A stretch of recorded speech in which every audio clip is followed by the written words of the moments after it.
কম হিজরত করিনি ভাই রে। সিরাজগঞ্জ থেকে গাড়ি ছাড়ছি, বউ আমারে মোবাইল করে কয় এখন কোথায় আছেন? বলি রোডে। বাড়ির যান, আসেন না, হিজরত করেন, বাড়িতে আসেন না, হিজরত করেন। শ্বশুর বাড়িতে মোবাইল করলাম, আব্বা খবর কি? না বাবা, এটু চলবি না। কি শেষ পর্যন্ত আলুর বাগুড়ের মধ্যে কম্বল বিছায় আল্লাহ আল্লাহ সুবহানাল্লাহ। আমরা খালি বলি আল্লাহ এই কষ্ট কবে যাবে? আল্লাহ হয়তো বলেছে জাগা মতো মারে হবি। জোরে কোন কথা ঠিক কিনা? আল্লাহ নবী গভীর রাত্রে চুপি চুপি আবু বকরের বাড়ির দরজায়, নেতা যেমন কর্মীও তেমন, শুধুমাত্র দরজায় ঠোকা মারছে, সঙ্গে সঙ্গে দরজা খুলে গেছে। রাসূল বলে আবু বকর, এই গভীর রাত্রে তোমার বাড়িতে আসতেছি, তুমি কি জানতো বাবা? আবু বকর বলে রাসূলুল্লাহ, কয়েক মাস আগে আপনি বলেছিলেন একদিন গভীর রাত্রে মক্কা ছেড়ে মদিনায় হিজরত করা লাগবে। সেদিন থেকে আজ পর্যন্ত কোনো রাত্রিবেলা ঘুমাইনি, বরং সারা রাত দরজায় দাঁড়িয়ে থাকি। রাসূল বললেন চলো যাই। সঙ্গে সঙ্গে আবু বকর নবীর সঙ্গে রওনা দেয়। রাসূল বলে আবু বকর, একটাবার কি বাড়ির মধ্যে যাবা না? তোমার বিবি বাচ্চার কাছে কি কিছু বলবা না? আবু বকর বলে নবী গো, যেদিন থেকে আল্লাহ নবীর মালা গলায় পড়েছি সেদিন থেকে দুনিয়ার সব কিছু ভুলেছি। নবীর সঙ্গে সঙ্গে আবু বকর যায়। মক্কা থেকে মদিনার উত্তর দিকে, কিন্তু নবী যাচ্ছেন পূর্ব দিকে। আবু বকর বলে রাসূলুল্লাহ, আপনি মনে হয় রাস্তা ভুল করেছেন হুজুর, উত্তর দিকে মদিনা, সেদিকে না গিয়ে কেন পূর্ব দিকে?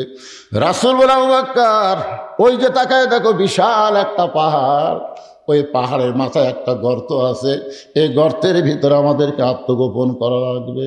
আবু বকর, নবী গো, ওই গর্তের মধ্যে আত্মগোপন করা, এটা কি আবু জেহেলের ভয়ে না আল্লাহর হুকুম? রাসূল বলে আবু বকর, মুসলমান কোন মানুষের ভয় করে না, মুসলমান যা করে আমার আল্লাহর হুকুমে করে। 15.5 বছর আলুর বাগুনের মধ্যে অন্য জায়গায় যারা লুকায় লুকায়া নবীর সুন্নত আমল করেছে, এই সুন্নতটা হলো গারে সুরের সুন্নাত। আবু বকরকে নিয়ে নবী সারা রাত, সকাল হয়ে গেছে, সকাল হয়ে গেছে। হোসেন বলতেছে, রে ইয়াজিদের চামচারা, আমার নানা শুধু বিশ্ব নবী নয়, আমার নানা যে বিশ্ব নেতা। যদি বিশ্ব নবী হতো আবু জেহেলেরা কিছুই বলতো না, কিন্তু নেতা হবার গেছে দেখে তো ওরা মনে করছে এই আব্দুল্লাহ এতিম বেটা যদি নেতা হয় তাহলে আমাকে। এই জন্যই তো আজকে আপনারা কোরআন নিয়ে যদি বাংলাদেশকে আবাদ করতে চান, কোরআনের শাসন চান, তাহলে আবু জেহেল মার্কা নেতা যারা বাংলাদেশে আছে তারা সব সময় আপনাদের বিরুদ্ধচারণ করবে। জোরে কোন কথা ঠিক কিনা কথা বলেন? সকালবেলা হয়ে গেছে। আবু জেহেল কয়, যে পড়া দিলাম বারে, আমাকে ভয়ে বাড়ায়নি রে, আমাকে ভয় বাড়ায়নি। আবু সুফিয়ান বলতেছে, তাহলে কি করবেন, ফেরত যাবেন? না না, এরকম 37টা গোত্রের লোক আবার এক হয়ে যাবি, আমরা ঐক্য জোট করছি যে আজকেই ফয়সলা করা যাবে। তাহলে কি করবেন? বলে দরজা ভাঙ্গা ভিতরে ঢুকবো। আবু জেহেলের নেতৃত্বে 37 জন নেতা আল্লাহ নবীর ঘরে দরজা ভাঙ্গা ভিতরে তাকায় দেখে ওড়ে তামানে চাদর দিয়া ঘুম পাড়তিছে।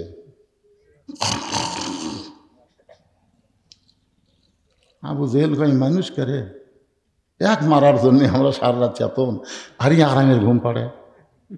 উকিল এসে বলতেছে মীর কাসেম আলীকে, মীর কাসেম আলীর নাম শুনছেন?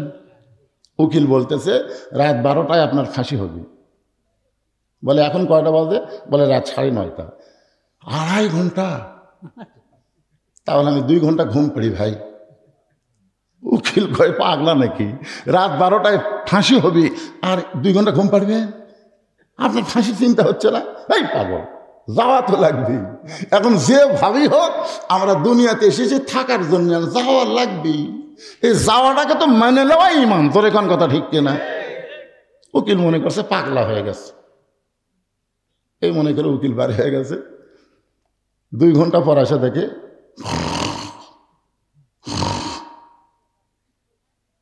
উকিল কই রে, আর 8 ঘন্টা পর ফাঁসি হবি, যে হারে ঘুম পাড়তেছে একটু চেতন করার দরকার। পায়ের বুড়ে আঙ্গুলে লড়াইছি, চেতন পাই বলতেছে ভাই 12টা বাজছে। না স্যার এখন 8 ঘন্টা আছে। তাহলে উজু করে 2 রাকাত নামাজ পড়ি। উজু করে 2 রাকাত নামাজ পড়ে সুন্দর যে পাঞ্জাবি সেটা গাওয়াত দিয়ে আতর টাতর লাগা, সুরমা লাগা, বুঝলেন, মাথার টুপি দিয়ে চুল সুন্দরী করে হাসাচ্ছে, হেসে হেসে বলতেছে ভাই চলো যাই। উকিল বলতেছে আপনি কোথায় যাচ্ছেন?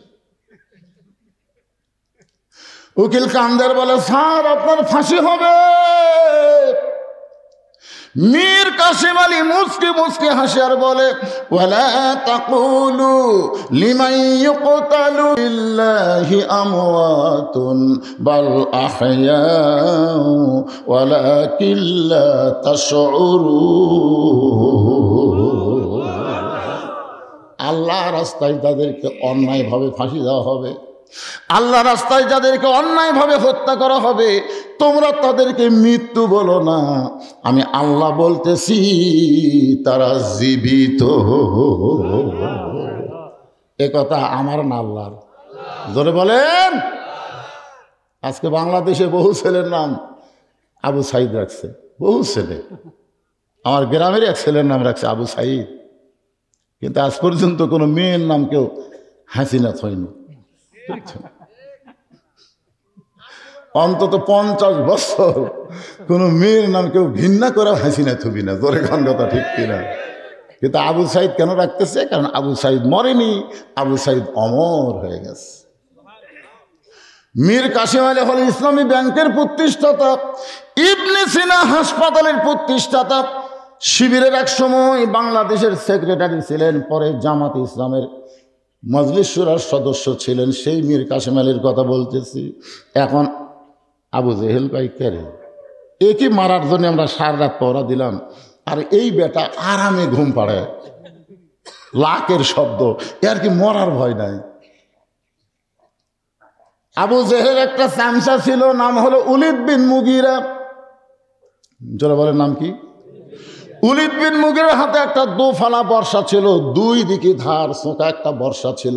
ওই বর্ষাটা আল্লাহ নবী মনে করে হজরত আলীকে মারবার চাই, চাদরের মধ্যে মনে করছে নবী ঘুম পাড়তেছে, এই মনে করে বর্ষাটা যখন মারতে চায়, আবু জেহেল হুমকি দিয়ে বলে এ উলিদ বিন মুগিরা, ঘুমন্ত মানুষকে মারা জায়েজ নাই। সুবহানাল্লাহ বলে,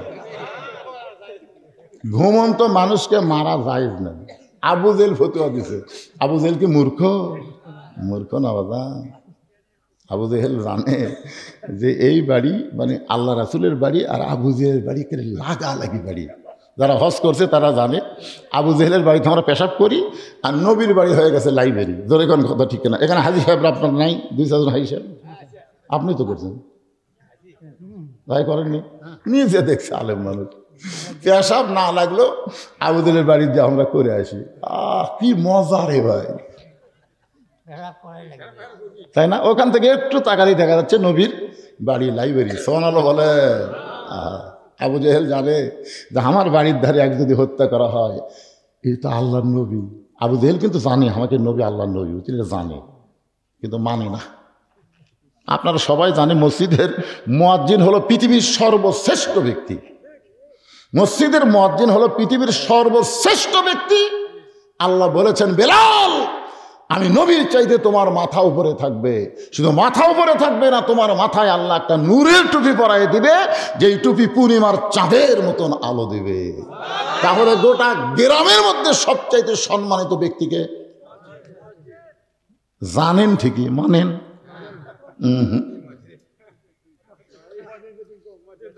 জানি ঠিকই, মানি না। কথা বলেন, জানি ঠিকই। একটু মনোযোগ দেবেন। উলিদ বিন মুগিরা বলেন এটা আপনার কথা মানতে পারবো না, যাকে পড়া দিলাম সারা রাত আমরা নিজেরা ঘুম পাড়তে পারলাম না, আর এই বেটা চাদরের তলে ঘুম পাড়ে, একে না মারা পর্যন্ত আমার শান্তি নাই। এই বলে আবার যখন বর্ষা মারতেছে, এমন সময় আবু জেহেল খফ করে বর্ষাটা ধরছে।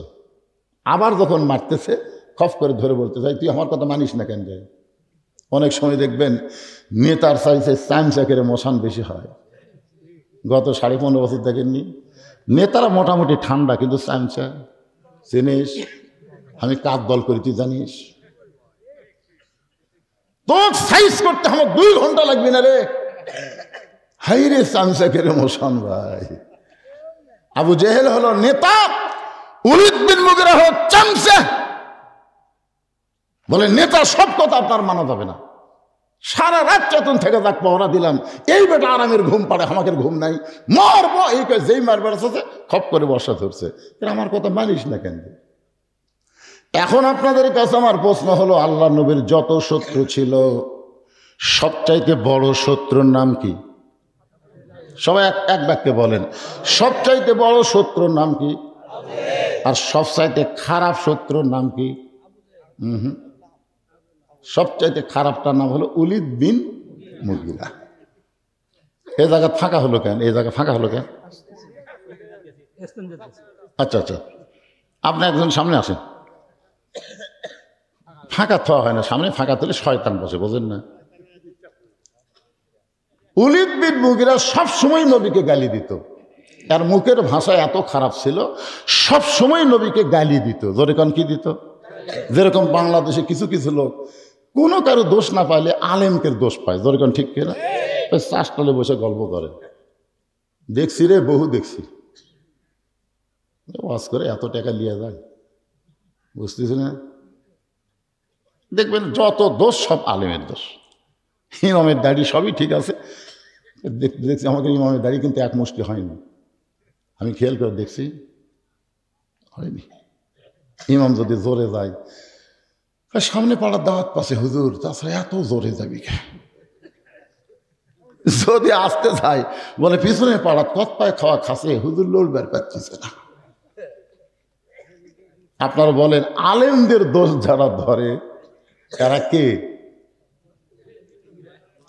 হ্যাঁ, নবীর সাহাবীদের নিয়ে আলোচনা করতেছে, এমন সময় ওলীদ বিন মুগীরা সাইড দিয়ে যাচ্ছে আর বলতেছে, ও মুসলমানের নবী, আপনি যদি এতই ভালো হবেন তাহলে জন্মের আগে আপনার বাপ মরল কেন? আপনারা বলেন তো, জন্মের আগে নবীর বাপ মরছে, এটা কি নবীর দোষ? কেউ যদি বলে হুজুর আপনি এতই ভালো বক্তা হবেন তাহলে কালো কেন? না না না, যদি কেউ কয় কি করবেন? শিশুকালে মইরা গেছে মা, গর্ভে থাকতে মরছে পিতা, নবী চোখে দেখলেন না। কে করিবে লালন পালন, কে দিবে সান্ত্বনা, এই দুনিয়ার বড় এতিম নবী ছিলেন একজন। নবীর চোখ দিয়ে দর দর করে পানি পড়ছে। আল্লাহ বলে, হাবিব আপনার চোখের মধ্যে পানি।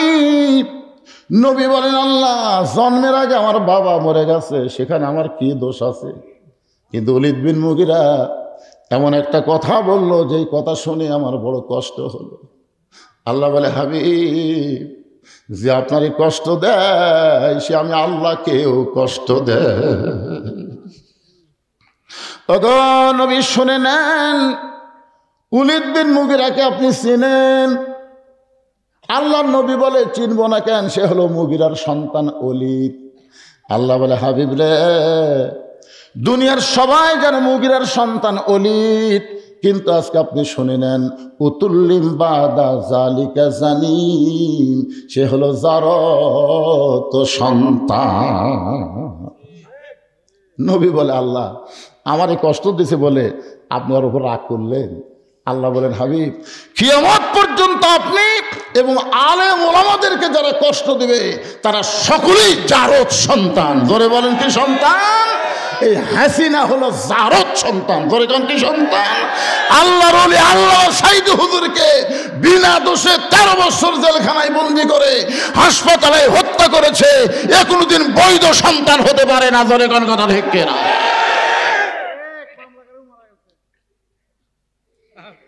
যে বেটা মামলা করছিল নজমুল বাসার, সারা বলে পীর সাহেব। আমি ফেসবুক থেকে একটা পোস্ট করছি, প্রায় 300টা কমেন্ট পড়ছে। প্রত্যেকটা কমেন্টে আলহামদুলিল্লাহ আলহামদুলিল্লাহ, একটা ইন্নালিল্লাহ কেউ ভুলেও কয়নি। কি বুঝতেছে?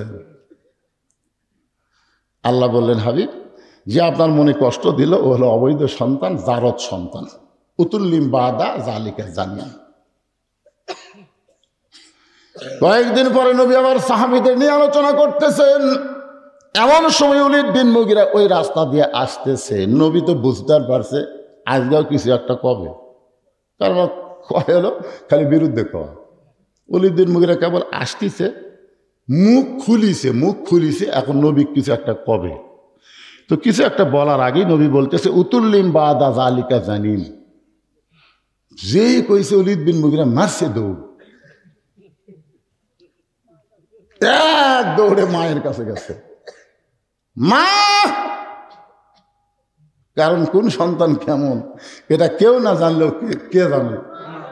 যে সন্তানরা ঘোরাঘুরি করতেছে, মাহফিলের মধ্যে ঢুকতেছে না, এটা কিন্তু আপনারা জানেন না, ওর মাও জানে।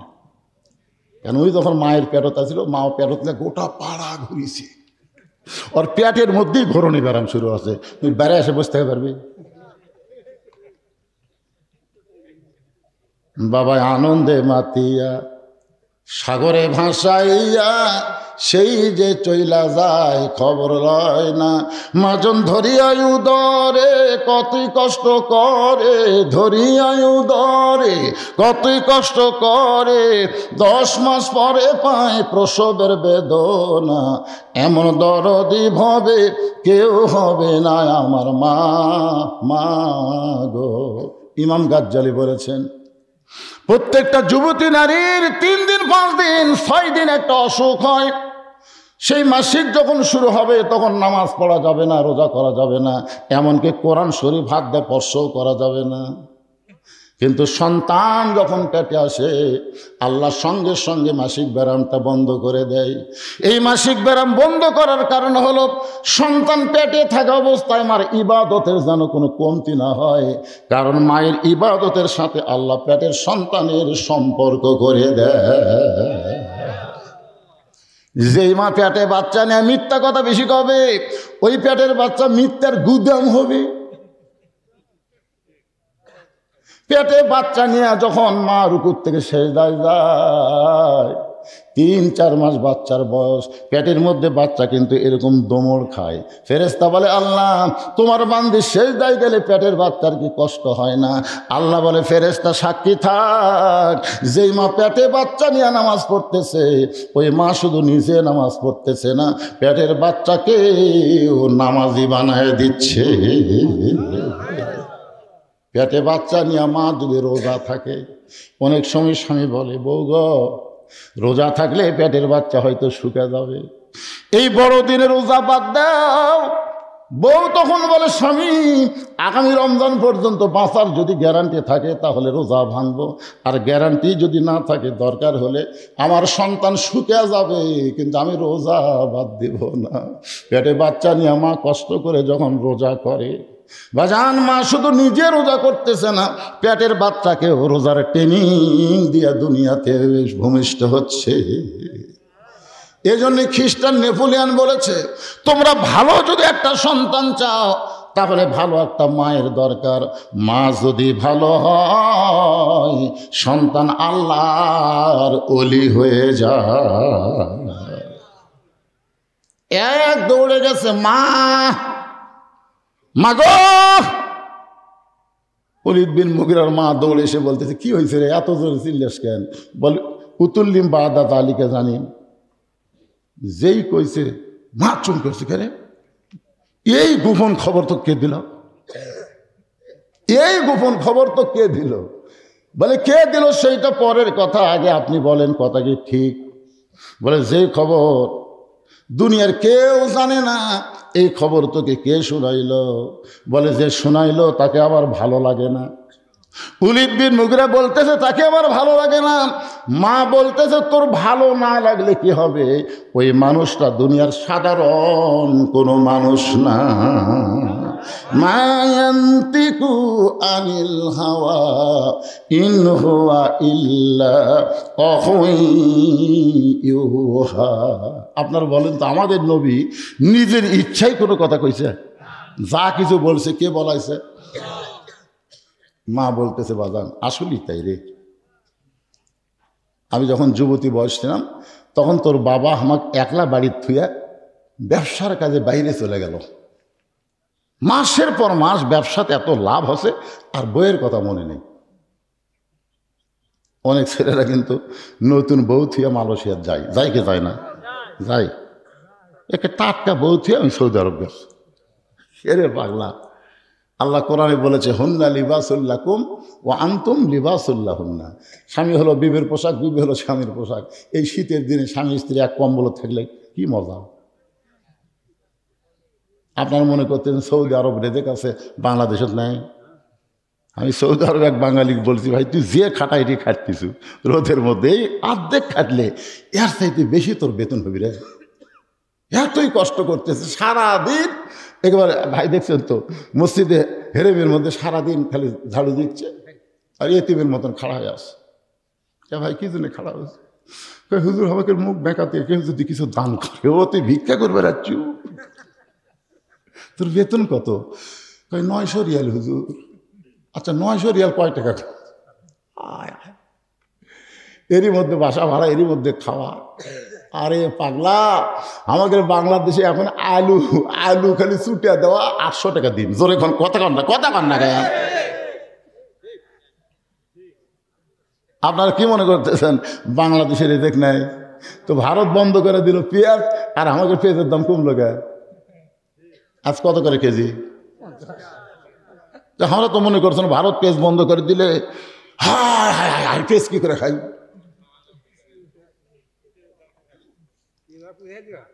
আল্লাহর বান্দার একটু মনোযোগ দিবেন। ওলীদ বিন মুগীরার মা বলতেছে তোর বাবা ব্যবসার কাজে বাইরে চলে গেল, ব্যবসায় এত লাভ বেশি, লাভের ধান্দায় পড়ে আমি যে তার একটা কচি বউ, টাটকা বউ, এইটা তোর বাপ ভুলে গেছে। ওলীদ বিন মুগীরা বলে মা তারপরে কি হলো? বলে তারপরে আমার মধ্যে একটা ব্যারাম ঢুকলো। ব্যারামটা হলো একা একা কেন ভালো লাগে না, কোনো কাজে মন যেন বসে না। আমার কি হতে কি হইয়া গেল আমি নিজেও তো কিছু বুঝি না। এক সময় আমি ছাদের উপরে গেলাম। ওলীদ বিন মুগীরার মা বলতেছে ছাদের উপরে গিয়ে দেখি তোর বাপের ছোট ভাই বাইরে ঘুরতেছে। যেই বাড়ির পুরুষ মানুষ থাকে না ওই বাড়ির ভাবির দেওরার অভাব হয় না। জোরে খান কথা ঠিক না? ভাই নাই এখন দেওরার অভাব আছে নাকি? তোর বাপের ছোট ভাইকে দেখে আমার মনের মধ্যে মিন শাররিল ওয়াসওয়াসিল খান্নাস, আমার ভিতরে শয়তান আমাকে ধোঁকা দিল। আমি আস্তে করে নিচে এসে দরজা খুলে দিলাম। তোর চাচা ঘরের মধ্যে ঢুকলো, এটকে ভেটকে হওয়ার পরে মিলন হলো। ওই মিলনের মাধ্যমে তুই আমার পেটের মধ্যে আসলি, তুই আসলেই যারও তো সন্তান। সুবহানাল্লাহ, জোরে কর না কেন? তাহলে আল্লাহর নবীকে যারা গালি দিবে তারা কি নিজুম মজুমদার কি? জোরে কথা না? শাহরিয়ার কবির কি? সব কয়টা তার সন্তান। একটু মনোযোগ দিয়ে কথাগুলো শুনবেন। আবু জেহেল ওলীদ বিন মুগীরার বর্ষা ধরে আছে আর এক হাত দিয়ে, মনে আছে না ভুলে গেছেন, এক হাত দিয়ে চাদর মারছে টান। চাদর যেই মাত্র টান মারছে সকলের চোখ আগে আসলো, সারা রাত জায়গায় চোখ, চাদর টান দেওয়ার পরে কে রে ই দেখে রে। সুবহানাল্লাহ। আলী, এই তোর নবী কোন দিকটা পালালো রে? হযরত আলী লাফ দিয়ে উঠে হাসতেছে। দুই কারণে। ধরে কোন কয় কারণে? এক কারণে হাসার কারণ হলো তোরা পওরা দিলু, নবী কোন দিক দিয়ে গেল তোরাই জানিস। আর দুইটা কারণ হলো যে বর্তমানে আল্লাহর নবী নিরাপদে আছে, জোরে কোন সুবহানাল্লাহ। এতগুলো বর্ষা ফালাত দাও কুড়াল দিয়েও নবীর কোনো কিছু করতে পারেনি। হযরত আলী দুই কারণে হাসতেছে। এক নম্বর কারণ হলো তোরা 37 জন চেতন ছিলি, নবী কোন দিক দিয়ে গেল তোরাই বলবার পারিস না, আমি বলবো কেমনে। আর দুই নম্বর কারণ কি?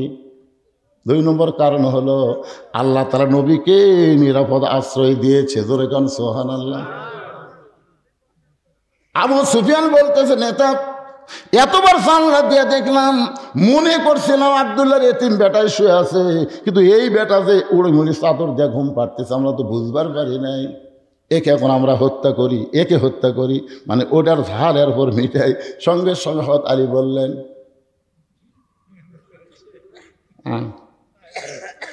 আয় 37 জন নেতার সামনে হযরত আলী বলতেছেন আয়।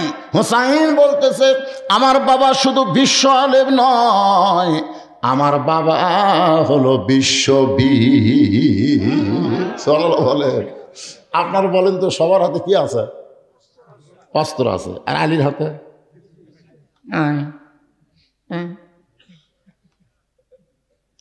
তার মানে কি বুঝলেন? অস্ত্র দিয়ে কাম হবে না রে। ইমানের বলে বলিয়ান হয়ে বাতিলের বিরুদ্ধে দাঁড়ান লাগবে, জোরে কোন কথা ঠিক কি না?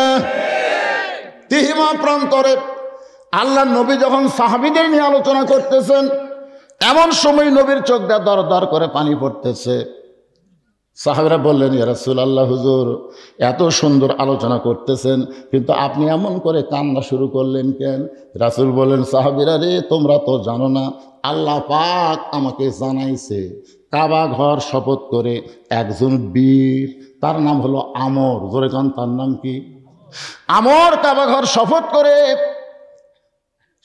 করে বলেছে, যতক্ষণ মুসলমানের নবীকে হত্যা না করব ততক্ষণ পর্যন্ত পানি পান করব না। কাবা ঘর সে শপথ করে বলতেছে, মুসলমানের নবীকে হত্যা না করা পর্যন্ত পানি পান করব না। সে আমরটা প্রতি সন্ধ্যায় 21 কেজি খাদ্য খায়। যেই বীর এই শপথ করেছে প্রতি সন্ধ্যায় কয় কেজি খায়? আর 3.5 মণ ওজনের তরবারি নিয়ে যুদ্ধের ময়দানে যায়। আজকে সেই আমর 3.5 ওজনের তরবারি কাঁধের উপরে নিয়ে আমি নবীকে হত্যা করার জন্য রওনা দিয়েছে। এই কথা শোনার পরে আমার চোখ দিয়ে দর দর করে পানি আসতেছে। ওসমান গনি বলে, রাসূলুল্লাহ, এত বড় বীর যখন আপনাকে হত্যা করার জন্য রওনা দিয়েছে, তাহলে আমরা দোয়া করি আল্লাহ যেন আমরের হাত পা অবশ করে দেয়। সুবহানাল্লাহ, আগে কহবেন। কি মনে করতেছেন যে বাইতুল মুকাদ্দাস ইহুদিরা দখল করবি আর ফিলিস্তিন মুসলমানরা দোয়া করতেছে? কথা কন না কেন? দোয়া করতেছে, আল্লাহ আল্লাহ আমরা ইহুদির সামনে যাবো না, আল্লাহ আমরা খালি দোয়া পড়বো। আল্লাহ কাবা ঘর যখন আব্রাহা বাদশা ধ্বংস করবার ছিল, ওই সময় পৃথিবীতে কোনো মুসলমান ছিল না। এই কারণে আল্লাহ আবাবিল পাখি দিয়ে আব্রাহা বাদশাকে চুরমার করে দিয়েছে। কিন্তু বর্তমান বাইতুল মুকাদ্দাস ধ্বংস করে আসতেছে। এখন আবাবিল আল্লাহ না দেওয়ার কারণ হলো পৃথিবীর মুসলমানের ওই বাতিলের বিরুদ্ধে লড়াই করে জীবন দিয়ে জান্নাতে যাওয়া লাগবে। জোরে কোন কথা ঠিক কিনা?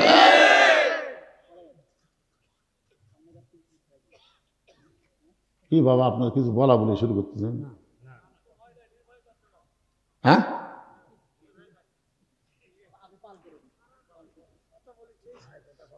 এরা কি কথা কয় রে বাজান? কি হয়? ওসমান গনি, বুঝতেছেন তো? ওসমান গনি চেনেন? হ্যাঁ, রাসূলের ডবল জামাই সে ওসমান গনি বলতেছে, ইয়া রাসূলুল্লাহ, এত বড় বীর যাই প্রতি সন্ধ্যায় 21 কেজি খাদ্য খায়, আমরা 200 জন যা খাই না ওই একলাইতে খায়। আর তরবারির ওজন হলো 3.5 মণ।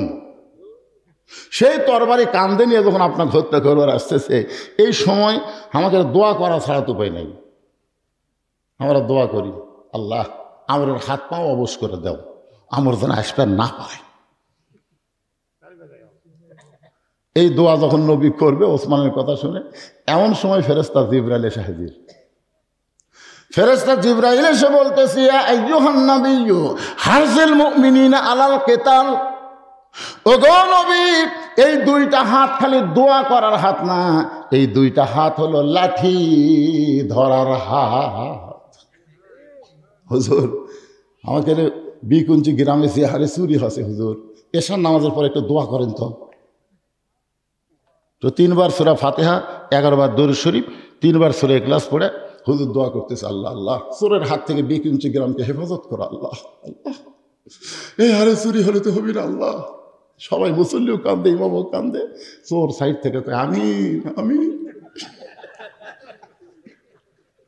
আমার এলাকার এক শালা নামাজ পড়ে না, বিশ্ব ইজতেমাত যাই হাইজ ভাড়া করে লিয়া। হ্যাঁ একেবারে কি মোনাজাত করবার গেছিলাম হুজুর, লক্ষ লক্ষ মানুষের মোনাজাত, অবশ্যই আল্লাহ কবুল।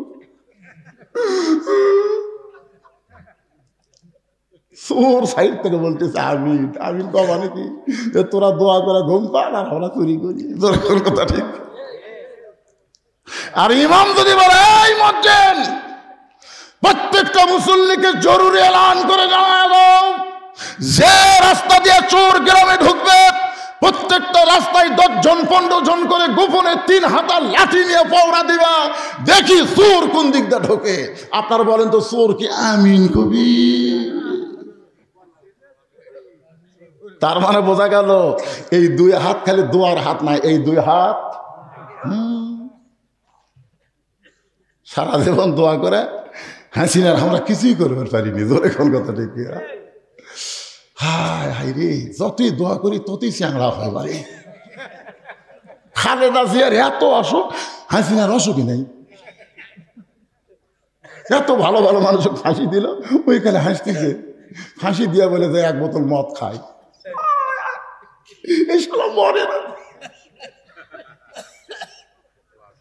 আল্লাহ কয় দোয়ার কাম আছে।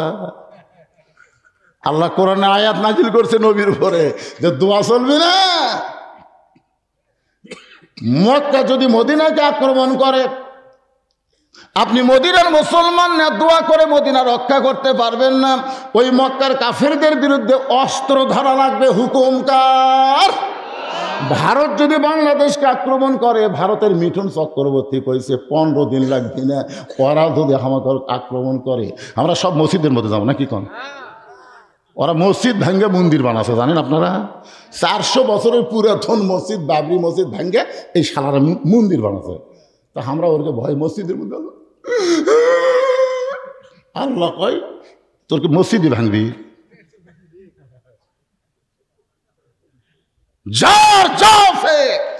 ইমানের বলে বলিয়ান হয়ে অস্ত্র যদি নাও থাকে, আগুনের চুলার মধ্যে পড়ে গেলে আগুনের চুলা যদি ইব্রাহিমের জন্য আল্লাহ শান্তির বাগান বানায় দেয়, আমাদের ইমানের কাছে ভারতের অস্ত্রগুলো মিষ্টি বাঙ্গি তরমুজ হয়ে যাবে। জোরে কোন কথা ঠিক না? আমাদের ইমানে আমরা দাঁড়ায় যাব, আর অ্যাটম মারবি, মাটির পড়বি, তরমুজ হয়ে যাবি। আচ্ছা, আগুনের চুলা আল্লাহ শান্তির বাগান বানায়নি, বিশ্বাস হয় না আপনাকে? তা আমাকে সে আল্লাহ আছে না অন্য আল্লাহ? তবে ইমান লিয়া বার হওয়া লাগবে। ইমানের দাবি যদি কোরবানি হয়, সেই দাবি ঘরে বসে থাকা নয়। ইমানের দাবি হলো কিছু বিনিময়, সেই বিনিময় যদি কলিজার ঘাম হয়, সেই ঘাম দিতে যেন তৈরি থাকি। ওগো দয়াময় আমার আল্লাহ দয়াময়। আল্লাহু আকবার। আল্লাহ নবী বললেন, সাহাবীরা রে, মহাবীর আমর আমি নবীকে হত্যা করার জন্য রওনা দিয়েছে। তোমাদের মধ্যে এমন কি কেউ আছো ওই মহাবীর আমরের সামনে দাঁড়াবার পারবা? তোমাদের মধ্যে এমন কি কেউ আছো ওই মহাবীর আমরের সামনে দাঁড়াবার পারবা? প্রত্যেকটা সাহাবী মাথা নিচু করে চিন্তা করতেছে। সবাই প্রতি সন্ধ্যায় 21 কেজি খায়, আর 3.5 বছরের তরবারি, তার সামনে কে দাঁড়াবে? সবাই যখন চিন্তা করতেছে, পিছনে দাঁড়ায় হযরত আলী, মাত্র 13 বছর বয়স। জোরে কোন কয় বছর? কোনো কিতাবে 13, কোনো কিতাবে 11। 13 বছরের একটা কিশোর বাচ্চা পিছন দিকে দাঁড়িয়ে বলতেছে, ইয়া রাসূলুল্লাহ, ওই আমরের সামনে আমি দাঁড়াবার চাই। আল্লাহ রাসূল বলেন এজলেস এজলেস, বস বস। বুড়িয়াগুলো যখন মাথা নিচু করে আছে ওই বিএমপি জামাত যখন কুপে কাট হয়ে গেছে তখন আবু সাইদ দাঁড়াছে। ধরে কোন কথা ঠিক কিনা? বিএমপি জাতা দল গোটা বাংলাদেশে ঘুরে দেখি 60% ভোটলে বসে আছে। এরা এত বড় দল, এরা কুপে কাট। মিথ্যে একটা মামলা দিয়ে বেগম জিয়া অন্যায় ভাবে কয়েক বছর জেলের মধ্যে তুলে। জোরে কোন কথা কর না কেন ভাই? জামাত ওরে বাবা রে, এখন জামাতের একটা মিটিং খালি লাখ লাখ লোক। তোর গুটি সব সবাই চিন্তা করতেছে বাবা পুলিশ হাসিনার, র্যাব হাসিনার, কোর্ট হাসিনার, সব হাসিনার।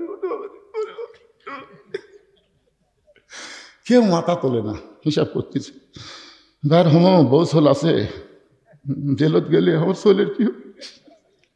আবু সাইদের ওই চিন্তা আছে, আপনার এখন আবু সাইদের ওই চিন্তা আছে। বউ নাই, সোল নাই, কিচ্ছু নেই।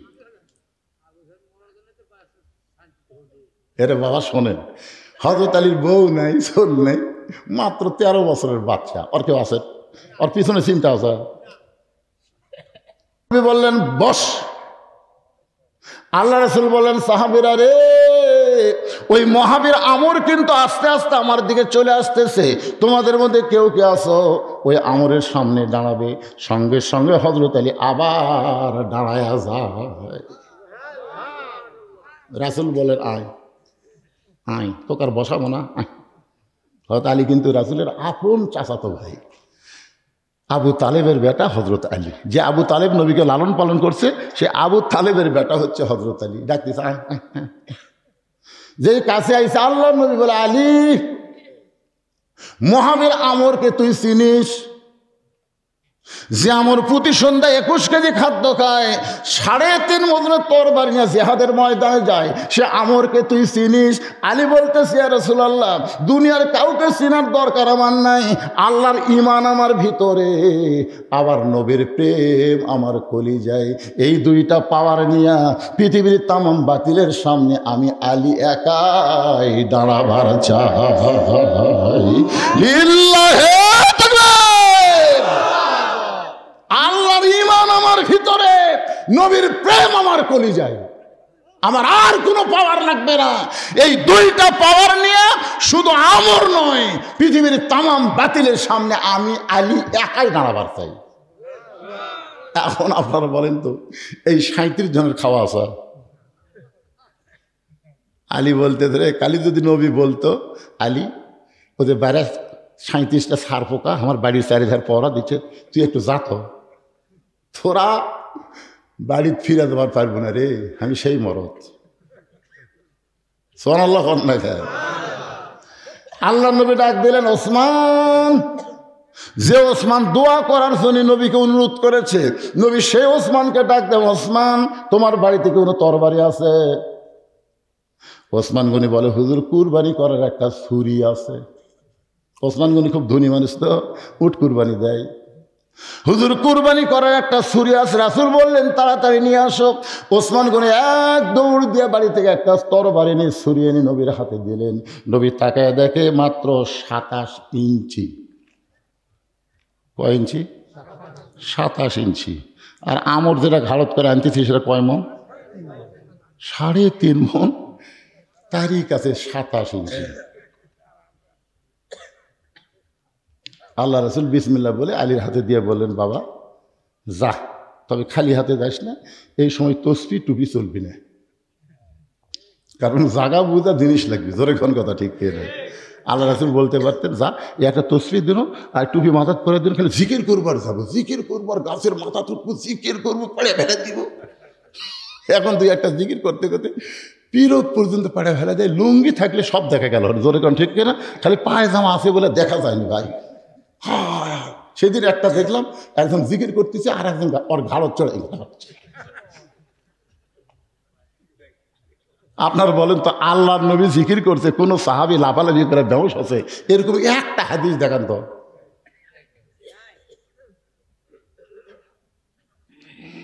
মাত্র 27 ইঞ্চি একটা তরবারি নিয়ে হযরত আলী দৌড় মারতেছে, পিছন দিক থেকে নবী ডাক দিয়ে বলে, আলী রে, আমরের সামনে তোমাকে দাঁড়াবার কইছি, কিন্তু দৌড়াও কেন? আলী বলতেছে, ইয়া রাসূলুল্লাহ, ওই আমর অনেক আগে আপনাকে হত্যা করার জন্য রওনা দিয়েছে, আমি এখন হেঁটে হেঁটে গেলে আমর আরো অনেক আগে চলে আসবে, এই জন্য দৌড়াই আমরের সামনে দাঁড়াবার চাই। আপনার পবিত্র চেহারা দেখার আগে আমি আলী আমরকে জাহান্নামে পাঠাবার চাই। কি কথা! আপনার পবিত্র চেহারা দেখার আগে আমি আলী ওই আমরকে আগে। হযরত আলী এক দৌড়ে গিয়া আমরকে দেখতে পায় হাতির মতন আসতেছে, হাতি খালি দুলতিছে আর আসতেছে। 21 কেজি খাদ্য প্রতি সন্ধ্যাত খালি 63 কেজি দিনে খায়। চিন্তা করে দেখছেন, 1.5 মনেরও বেশি। এটা কি জাতা মানুষকে ভাইরে? হাতির মতন হাঁটতেছে, কান্দের উপর তরবারি নিয়ে, আর পিছনে হাজার হাজার কাফের মিছিল করতেছে। মুসলমানের নবীকে কেউ বাঁচাবার পারবে না, মুসলমানের নবীকে কেউ বাঁচাবার পারবে না। কাফেরেরা আমরকে আর উস্কে দিছে। আমর খালি হাতির মতন হাঁটতেছে, বীরের মতন কান্দে তরবারি নিয়ে। এই সময় হযরত আলী সামনে দাঁড়াইছে, চাকু লিয়া। জোরে কোন কি লিয়া? আচ্ছা, কুরবানি জব করেন তার নাম কি? তার নাম চাকু লয়, যেটা তো জব করে। আর যেটা তো চামড়া ছিলেন, বলতেছে, এই ফুসকা তুই কে রে? তুই কোন বাপের সন্তান? আমার সামনে তোর এই চাকু লিয়া কে পাঠায় দিল? তোর কি জীবনের কোনো মায়া নাই? তোর কি কোনো ভয় নাই? সঙ্গে সঙ্গে হযরত আলী কোরআন থেকে একটা আয়াত পড়ে ওই চাকুর মাথা থুপ দিয়া আমরের সামনে একটা দাগ দিলেন। আমর যে আছে খাড়া হয়ে, ওর সামনে একটা দাগ দিলেন। দাগ দেওয়ার পরে বলতেছে, রে কাফের পাঁটা, তুই কত বড় বাপের বেটা! আল্লাহ নবী তো হত্যা করা দূরের কথা, এই দাগটা ডেঙ্গায় খালি এক ধাপ সামনে যায়। সুবহানাল্লাহ খান না গে? কাফের পাঁটা, তুই কত বড় বাপের বেটা, নবীক মারবো? নবী দাগ দিছি, দাগটা খালি পার হ, খালি পার হ। এরই নাম হলো হায়দারি হাঁক। যখন কি হাঁক? পারি না পারি, তকবীর বলে খালি সামনের দিকে এক ধাপ দৌড় দেবো। মালওয়ানের বাচ্চারা 2 মাইল দৌড় মারি। যখন কথা ঠিক না, ওরকে রাইফেলের গুলি ওরকে দিকে ফুটবি, আমাকে দিকে ফুটবি না ভাই রে। কারণ তকবীরের পাওয়ার আছে না নাই? কথা কন না কেন? গুজরাটে ওই মোদী সরকার, তাকে কসাই বা মোদী বলা হয়, গুজরাটের হাজার হাজার মুসলমানকে অন্যায়ভাবে হত্যা করছে। জোরে কোন কথা ঠিক কি না? মুসলমানের যখন গুজরাট বিজয়ের জন্য মিছিল করতেছিল, 3 দিন হলে একটা হিন্দু মেয়ে বাচ্চা হয় না, খালি মাটির গড়াগড়ি দিয়ে কান্দে, প্রসব বেদনায়। তখন বাপ মা চিন্তা করলো, সিজার করা ছাড়া বুদ্ধি নেই। অ্যাম্বুলেন্স করে নিয়ে আসতেছে সিজার করার জন্য হাসপাতালে, কিন্তু মুসলমানের মিছিলের মধ্যে পড়ে গেছে। অ্যাম্বুলেন্সটা মুসলমানের মিছিলের মধ্যে পড়ে গেছে। এখন একজন বলছে, নারায়ে তাকবীর, এইরকম আল্লাহু আকবার বলে দিলে হবে। জোরে নারায়ে তাকবীর, আল্লাহু আকবার শোনার সাথে সাথে ওই হিন্দু মেয়েটা একটা ঝাঁকি খাসে, মুসলমান তকবীরের ঝাঁকি, যেই ঝাঁকি খাসে চাল্লত করে বের হয়ে গেছে। এক ঝাঁকিতে বাচ্চার পেটত নেই, প্রসব হয়ে গেছে। বাপ মা করে কে রে, 3 দিন হলে ভগবান ভগবান করতেছি, কিছুই হলো না। আর মুসলমানে আল্লাহর ঝাঁকি বের হয়ে গেল। অ্যাম্বুলেন্স ঘুরে বাড়ি দিয়ে গেছে। 2 মাস পরে বাপ মা আর মেয়ে সাংবাদিক সম্মেলন করে বলতেছে, আমরা ভগবানকে তালাক দিলাম, আমরা ভগবানকে তালাক দিয়ে আল্লাহকে বিশ্বাস করে মুসলমান হয়ে গেলাম। আপনারা কি মনে করতেছেন তকবীরের পাওয়ার নাই? কিন্তু আওয়ামী লীগের মধ্যে কিন্তু তকবীর দেয় না। জনগণ ঠিক কিনা? আপনার জীবনে আওয়ামী লীগের মধ্যে তকবীর শুনছেন? এরা জয় বাংলা, ভারতেরা কয় জয় শ্রীরাম, আর এরা কয় জয় বাংলা।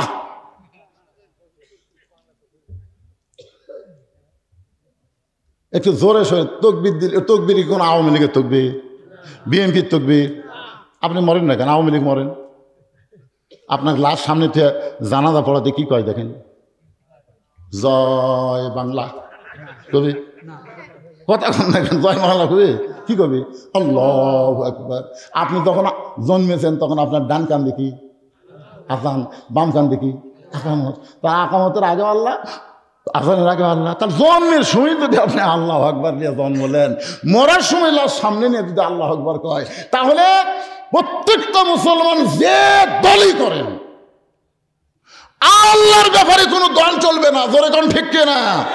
আওয়ামী লীগ, বিএনপি, জাতীয় পার্টি, জামাত, তাবলীগ, পীর মুরিদি, মুয়াজ্জিন যখন আজান দেয় আর যারা নামাজ পড়ে, এরা কি এক এক দলের এক এক মসজিদ খোঁজে? সব দলের এক মসজিদ। আওয়ামী লীগের কাছে বিএনপি, বিএনপির কাছে জামাত, পায়ের গোড়ালি সোজা করতেছে। যদি আওয়ামী লীগ 4 আঙ্গুল সামনে থাকে টাইনা নিয়ে আসে, কে ভাই তুই কাতার বুঝিস না? আওয়ামী লীগ কি কয়? আমি খেয়াল করিনি ভাই, খেয়াল করিনি। ফেরেশতা কয় আল্লাহ এরা বাইরে 14 দল 20 দল, ভিতরে এক কাতার, ব্যাপার কি? আল্লাহ কয় এরা আসলে একই আছে, কিন্তু বুঝের কারণে বাইরে গেলে সব দল করে, কিন্তু মূলে কিন্তু সব এক। কথা কন না কেন ভাই? এখন এখানে কে আছেন? আওয়ামী লীগ, বিএনপি, জাতীয় পার্টি, জামাত না কি আছেন? তকবির দেওয়ার সময় মুখ বন্ধ রাখা যাবে না। মুখ বন্ধ রাখবেন, একটা 60 তকবির হবে, আপনারা সগলি মিলেন ভাই, ঠিক আছে তো? পিছনে ভাই রাখে সবাই একসাথে। আরে বাইরে যা করেন করেন, ভিতরে আমরা সবাই কয় দল? আরো জোরে লিল্লাহে তাকবীর। ঘড়ির দিকে তাকিয়ে দেখেন 12টা বাজছে না কয়টা? না না না, আমি বলতেছি এ পাগলারা কি কয় করে, আমি শেষ করতে করে। আমি বুঝাবার চাচ্ছি ঘড়ির 12টা বাজলে কি হবে, আপনাদের চেহারা কেবল 8টা বাজতেছে। এক তকবীরে যদি রাতের ঘুম হারাম করে দিয়ে এইরকম চকচকা চেহারা হয়, তাহলে সেই তকবীরের পাওয়ার নাই। আমাদের পারমাণবিক বোমা নাই, হাইড্রোজেন বোমা নেই, আমাদের তকবীর আছে। ওদের ভগবান আছে, আমাদের আল্লাহ আছে। কোনটা দরকার? কাজীপুর গাড়ি ছুঁয়ে কাজীপুর নদীর ওই পারে মাজনা বাড়ি আমার মাহফিল, আপনারা অনেক আওয়াজে শুনছেন। বিশাল একটা নৌকার মধ্যে 100 যাত্রী। নৌকা যখন যমুনার মাঝখানে, আসমানে কালো মেঘ করে, হঠাৎ বাতাস। ওই নৌকায় 100 জনের মধ্যে 2টা হিন্দু আছিল। ওই 2 হিন্দু আমার কাছে এসে বলছে যে হুজুর কিছু করেন। আমি বললাম কি করবো ভাই, আসমানে কালো মেঘ করছে, বাতাস হচ্ছে, কি করবো? আজান দেন হুজুর। আমি সব কটা করলাম, কে রে তোরা হিন্দু, আজান কেমনে বুঝলি? হুজুর আমাদের বাড়ি মুসলমান এলাকাতে হুজুর, এইরকম ঝড় বা আকাশে মেঘ করলে আজান একবার দিলে কমে, 2বার দিলে ভালো হয়। আমি বললাম তোর কি ভগবানের খবর কি? হুজুর আমাদের ভগবান জায়গা মতো থাকে, সব জায়গায় থাকে না, আর মুসলমানের আল্লাহ সব জায়গায়। দেখছেন 2টা হিন্দু ঠেলাত পড়ে আল্লাহ কয়, আর আমাকে সে আল্লাহ বলতে কোনো শরম আছে? একটু মনোযোগ দিয়ে শোনেন। হযরত আলী বলতেছেন, রে কাফেরের ফাটা, আল্লাহর নবীকে হত্যা করা তো দূরের কথা, এই দাগটা ডেঙ্গায় তুই এক ধাপ সামনে যা, সঙ্গে সঙ্গে আমরের ভিতরে একটা কম্পন সৃষ্টি হয়েছে, এর নাম হলো হায়দারি হাঁক। জোরে কান কি হাঁক? খালি দাগ দাগ, এই দাগটা পার হয়ে এক ধাপ, খালি এক ধাপ সামনে যা। এই 27 ইঞ্চি নিয়ে বলতেছে খালি এক ধাপ। আর কান্দত কতটুকু আছে? 3.5 তরবারি ওনাকে 27 ইঞ্চি নিয়ে বলতেছে এক ধাপ সামনে যা। সঙ্গে সঙ্গে আমরের গোটা দেহ থরথর করে কাঁপতেছে। গোটা দেহ যখন থরথর করে কাঁপতেছে, পিছন দিক থেকে কাফেররা চিল্লায় বলে, মারেন মারেন। ছোট্ট একটা বাচ্চা আপনার কি কয় সামনে দাঁড়ায়া, আর আপনি কেন দাঁড়াইলেন? মারেন মারেন মারেন মারেন। কাফেররা যখন বারবার মারেন মারেন কয়, এমন সময় আমর ওই 3.5 ওজনের তরবারি হযরত আলীকে লক্ষ্য করে যখন মারতেছে, ইয়ানজুরু বিনুরিল্লাহ, হযরত আলী তাকায় দেখে তরবারি তক্তা না, তরবারি নাই, তরবারি আল্লাহ কাঠের তক্তা বানায়া দিছে। ইত্তাকু ফিরাসাতাল মুমিনিনা ফাইন্নাহু ইয়ানজুরু বিনুরিল্লাহ। প্রকৃত মুমিন যারা হবে তারা দুই চোখটা দেখবে না। হযরত আলী নজর করে দেখে ওই 3.5 ওজনের তরবারি, ওটা তরবারি নাই, ওটা কাঠের তক্তা হয়ে গেছে। এখন আপনারা বলেন তরবারি যদি তক্তা হয় তখন অন্তরে আর কিসের ভয়? আলী তাকায় দেখে আমারটা তরবারি, ওরটা তক্তা। কে রে, তরবারি আমার হাতত আর তক্তা ওর হাতত। এক লাফ, যার নাম হাইদাম, এক লাফে খাটো মানুষ ছোট মানুষ ওই তক্তার উপর উঠে বিসমিল্লাহ কয়ে, ওর ঘাড়ো 27, চাকু 27, একে 27 মিলে গেছে। যেই মাত্র বিসমিল্লাহ কয়ে ঠেক আছে, কিছুই করেনি, খালি ঘাড়ো ঠেক আছে, সাথে সাথে একদিকে দেহ একদিকে মাথা। সঙ্গে সঙ্গে সমস্ত কাফেরা মারছে দৌড়। ওরে বাবার, এটা মানুষ না রে। এমন সময় নবী দৌড়ে এসে বলে, আলী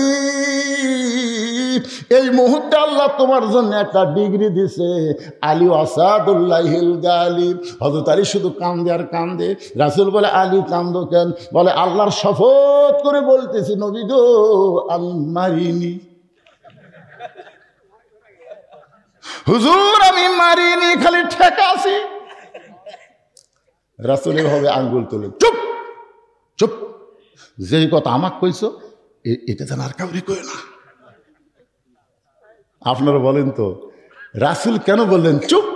যে কথা আমারে কইছো এ কথা যেন কাউরে কইও না। এর মধ্যেই হলো গজওয়াতুল হিন্দ, এর ভিতরেই গজওয়াতুল হিন্দ। ভারতের আমাদের সাথে লাগবি, ঠিক আছে না? আমি একে কোরআন থেকে হাদিস থেকে সুন্দর করে আপনাদের মাঝে ইন্না লিল্লাহি ওয়া ইন্না ইলাইহি রাজিউন আয়াত দিয়ে ব্যাখ্যা করে বুঝাই দেব। কারা কারা শুনবেন আল্লাহকে একটু হাত দেখান তো ভাই দেখি। এই যুবকেরা সবাই হাত তোলো, লিল্লাহু আকবার। হাত নামান, হাত নামান। আমি নিয়ত করেছি যে আপনাদের এলাকায় এসে ফাঁকি দিয়ে টাকা চাবো না, অন্তত না না সিডা না রে ভাই রে, আদায় করা লাগবে না আমার।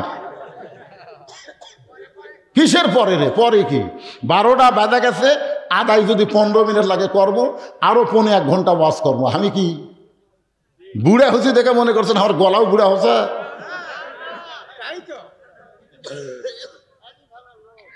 একই থানার লোক, মরে যাক।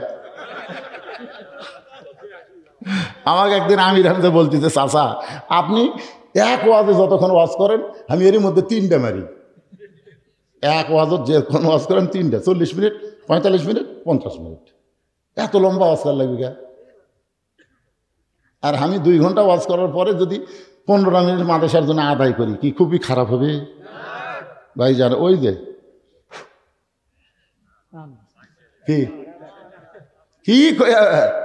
কি ফু দিয়া ডাক দিল, এই ফুড আজকে আপনাকে শিখাবো। আর বাড়ির দরজা খুলে ছুলেও চোর ঢুকবি না। আপনি দরজা খোলা ঘুম পারবেন, চোর ঢুকবি না। আপনার বাড়িতে কোনোদিনও ডাকাতি হবি না। আপনি রাস্তার যাওয়ার সকালে ফু দিয়ে রাস্তার মধ্যে যাবেন, এক শালাও আপনার চোখত পড়বি না। কোনোদিন কুত্তাও আপনি ধরবি না। এখন কুত্তা কিন্তু খুব ধরে খাও খাও করে ধরে, একটাও ধরবি না। তাহলে এই দোয়াটা আজকে কয়ে দেবো, আপনারা শুনবেন ইনশাল্লাহ। তারপরে বাদ বাকি ওয়াজ আপনাদের শোনাবো। এই আপনার বিকুঞ্চি মাদ্রাসার উন্নয়ন গল্পে আজকের এই মাহফিল আপনাদের কাছে। এই যে পবিত্র কোরআন, এই পবিত্র কোরআন দেখ, আপনারা একটু তাকায় দেখেন কি কোরআন। এই মাদ্রাসায় ছাত্র কয়জন আছে হুজুর? 30 জন ছাত্র আছে। 30 জন ছাত্রকে 30টা কোরআন শরীফ আপনাদের দেওয়া লাগবে। 30টা কোরআন শরীফ দেওয়া লাগবে। একটা কোরআন শরীফ মাত্র 500 টাকা। আপনি 500 টাকা দিবেন, একটা কোরআন দানের সওয়াব আল্লাহ আপনার বাপ মার কবরে দিয়ে দিবে। 30টা, বেশি চাচ্ছি না, মাত্র 30টা কোরআন শরীফ আপনাদের কাছে চাচ্ছি ভাইজান। সর্বপ্রথম কে পারবে? এটা কিন্তু বাকি না, এটা লগত আদায় করা হবে। সর্বপ্রথম আসেন, কেউ যদি মনে করেন হুজুর আমার বাপ মা মারা গেছে, আমি 2টা দিব। পানি আলা কুটি গেছে নাই নাকি? কত দিচ্ছেন? তার বাপ মারা গেছে, বেঁচে আছে, 2 জনে বেঁচে আছে, মাশাআল্লাহ। দাদা দাদির রুহের মাগফিরাতে কোরআন শরীফ বাবদ 500 টাকা দান করেছে আল্লাহ, দানকে কবুল করেন। দাদা দাদির কবরকে জান্নাতের টুকরা বানায় দেন, আল্লাহুম্মা আমিন। আপনাদের মধ্যে এরকম নাই 30টা কোরআন শরীফ দিবেন, পৃথিবীর শ্রেষ্ঠ দান। কোরআনের উপরে কোনো দান নাই রে ভাই। 30টা কোরআন শরীফ নগদ নগদ নগদ 30টা মানুষ চাই আল্লাহর বান্দারা। পকেটে টাকা থাকলে কৃপণতা করবেন না, বাকি কোনো কোরআন শরীফ হবে না, বাকি আদায় পরে হচ্ছে, আগে নগদ গুলালেই। দেখেন চাচা কিভাবে গুনতেছে, মাশাআল্লাহ। চাচা মন খারাপ করলেন চাচা? কে মারা গেছে আপনি কোন? আরে বাপ মা দুইজনই কবরে চলে গেছে। বাপার রোহের মাগফিরাতের জন্য কোরআন শরীফ বাবদ 500 টাকা দান করেছে। আল্লাহ দানকে কবুল করেন, বাপার কবরকে জান্নাতের টুকরা বানায় দেন, আল্লাহুম্মা আমিন। হুজুর কুড়ি গেছিলেন হুজুর?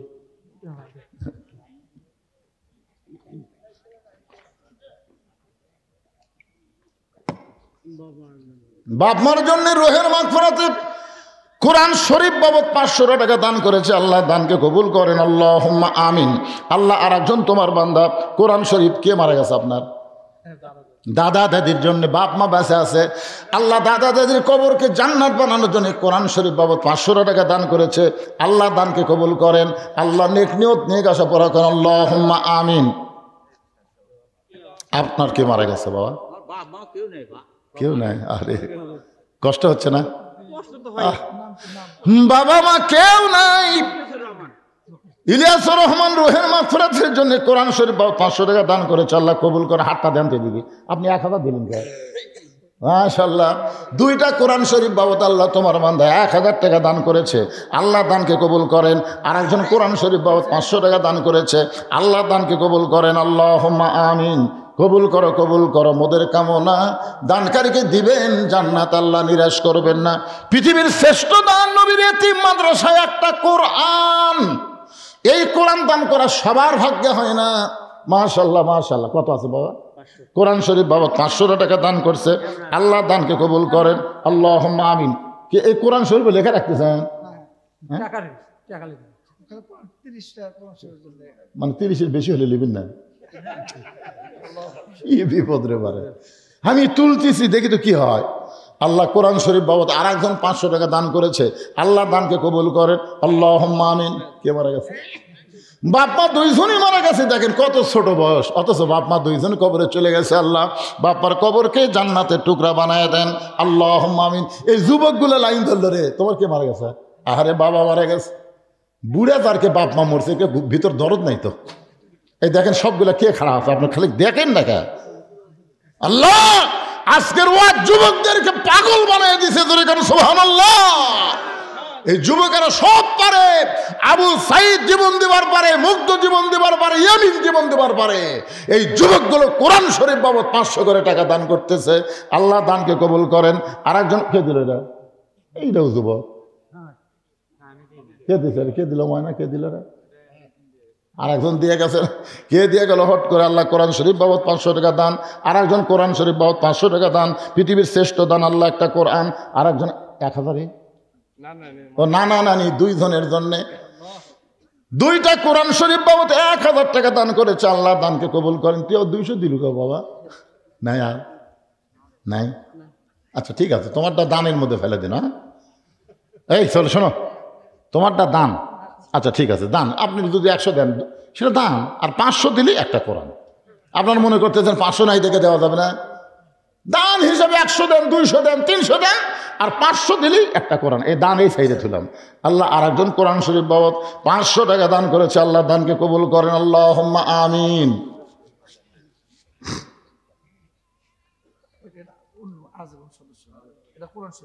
আজীবন কিভাবে সদস্য করছেন? আমি তো কিছু করি। 365 টাকা বছর, মানে 1 টাকা দিন। 1 টাকা দিন। ওলা লয়, ওলা কিসে 365? 500 টাকা, 500 টাকা আজীবন সদস্য, বছরে 500 টাকা। এটাই করি, সেটা ভালো হয়। 365 টাকা খাওয়া নেই, ভালো 500 করে দাও। 500 রে কি হের 400? 500 রে আজীবন সারা বছর 500 টাকা মাহফিলে আসবেন প্রতি বছর, আপনারা দান করবেন। এরকম আজীবন সদস্য কারা কারা হবে? নিয়ত করেন। আর সদকা তো তারুদ্দুল বালা, দান সদকা করলে সারা বছরের বালা মুসিবত আল্লাহ দূর করে দেবে। জোরে কোন আমিন। নাম লিখে দেন বাবা, যারা হাত তুলছেন এখানে নাম লিখে দেন, নাম লিখে দেন, নাম লিখে দেন। সদস্য হন, নতুন করে সদস্য হন। আল্লাহ আর একজন কোরআন শরীফ বাবদ 500 টাকা দান করেছে। আল্লাহ কবুল করেন। জি দাদা বাপ মা বেঁচে আছেন? তুমি অসুস্থ, দাও হাত দাও। আল্লাহ, অসুস্থ মানুষ দোয়া চাই, দোয়া করে দেন আল্লাহ সুস্থ করে দাও। দাদা দাদির কবরকে জান্নাতের টুকরা বানাও। কোরআন শরীফ বাবদ 500 টাকা দান করছে, আল্লাহ কবুল করেন, জোরে কন আমিন। আচ্ছা, আপনারা আজীবন সদস্য নতুন করে নাম লিখে দেন, উঠে আসে কি হয়? এখন ওটা হবে না? ওয়াজ শুনতে শুনতে উঠে যাওয়া খারাপ, কিন্তু দান করার সময় ওটা হবে না? এখন উঠে আসেন, উঠে আসে নাম লেখা দেন, একটা নাম, বাপের নাম, মোবাইল, বাপের নাম, মোবাইল, মোবাইল নম্বর দিবেন সবাই। আসেন আসেন বাবা আসেন। আলু লাগাননি আপনার? আলু লাগাননি? আলু, ধান, পেঁয়াজ, রসুন, যাই যেটা আবাদ করছেন।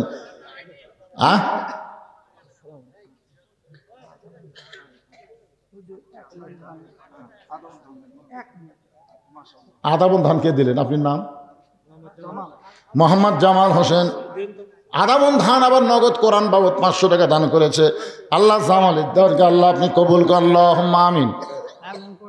আল্লাহ তোমার একজন বান্দা কোরআন শরীফ বাবদ 500 টাকা দান করছে, আল্লাহ দানকে কবুল করেন, আল্লাহুম্মা আমিন, আল্লাহুম্মা আমিন। দেখ বাবা দেন, মাশাআল্লাহ। আল্লাহ তোমার একজন মুরব্বী বান্দা আজীবন সদস্য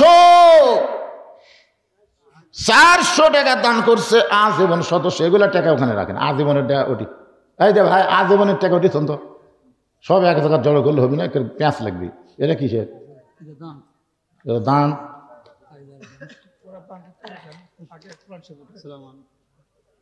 এগুলো তো মেলাগুলো স্লিপ, এগুলো এখন দেওয়ার কি দরকার? হ্যাঁ, এগুলো পরে দেন, এখন যেটা করতেছি সেটা করবে, দেন। কত আছে বাজার? দাও, হাত দাও, ময়না হাত। কি শুন, দাদা দাদির জন্য কোরআন শরীফ বাবদ 500 টাকা দান করছে, যোগ্য লাতি। আল্লাহ কবরকে জান্নাতের টুকরা বানায় দেন, আল্লাহুম্মা আমিন। আরে ছোট মামা রোড অ্যাক্সিডেন্টে মারা গেছে, মামার কথা মনে করে ভাগনা কোরআন বাবদ 500 টাকা দান করেছে, আল্লাহ দানকে কবুল করেন।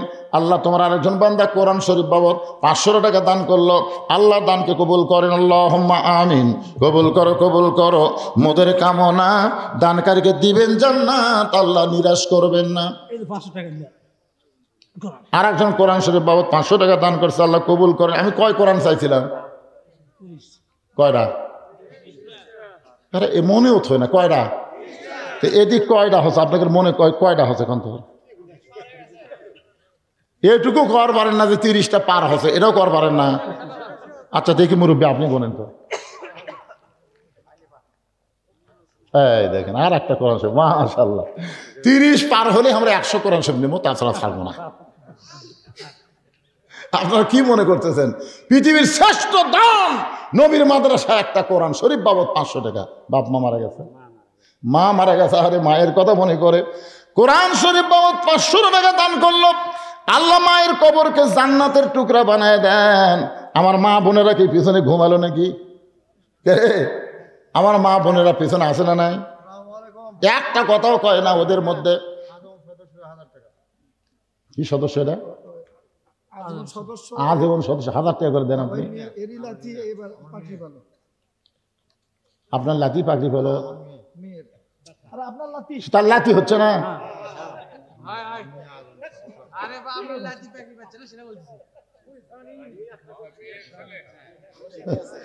মনে করতে যারে কতজন আপনার বলেন তো, যাদের উপর জাহান্নাম ওয়াজিব হয়ে গেছে এরকম কয়জনকে জান্নাতে নিয়ে যাবে একটা হাফেজ?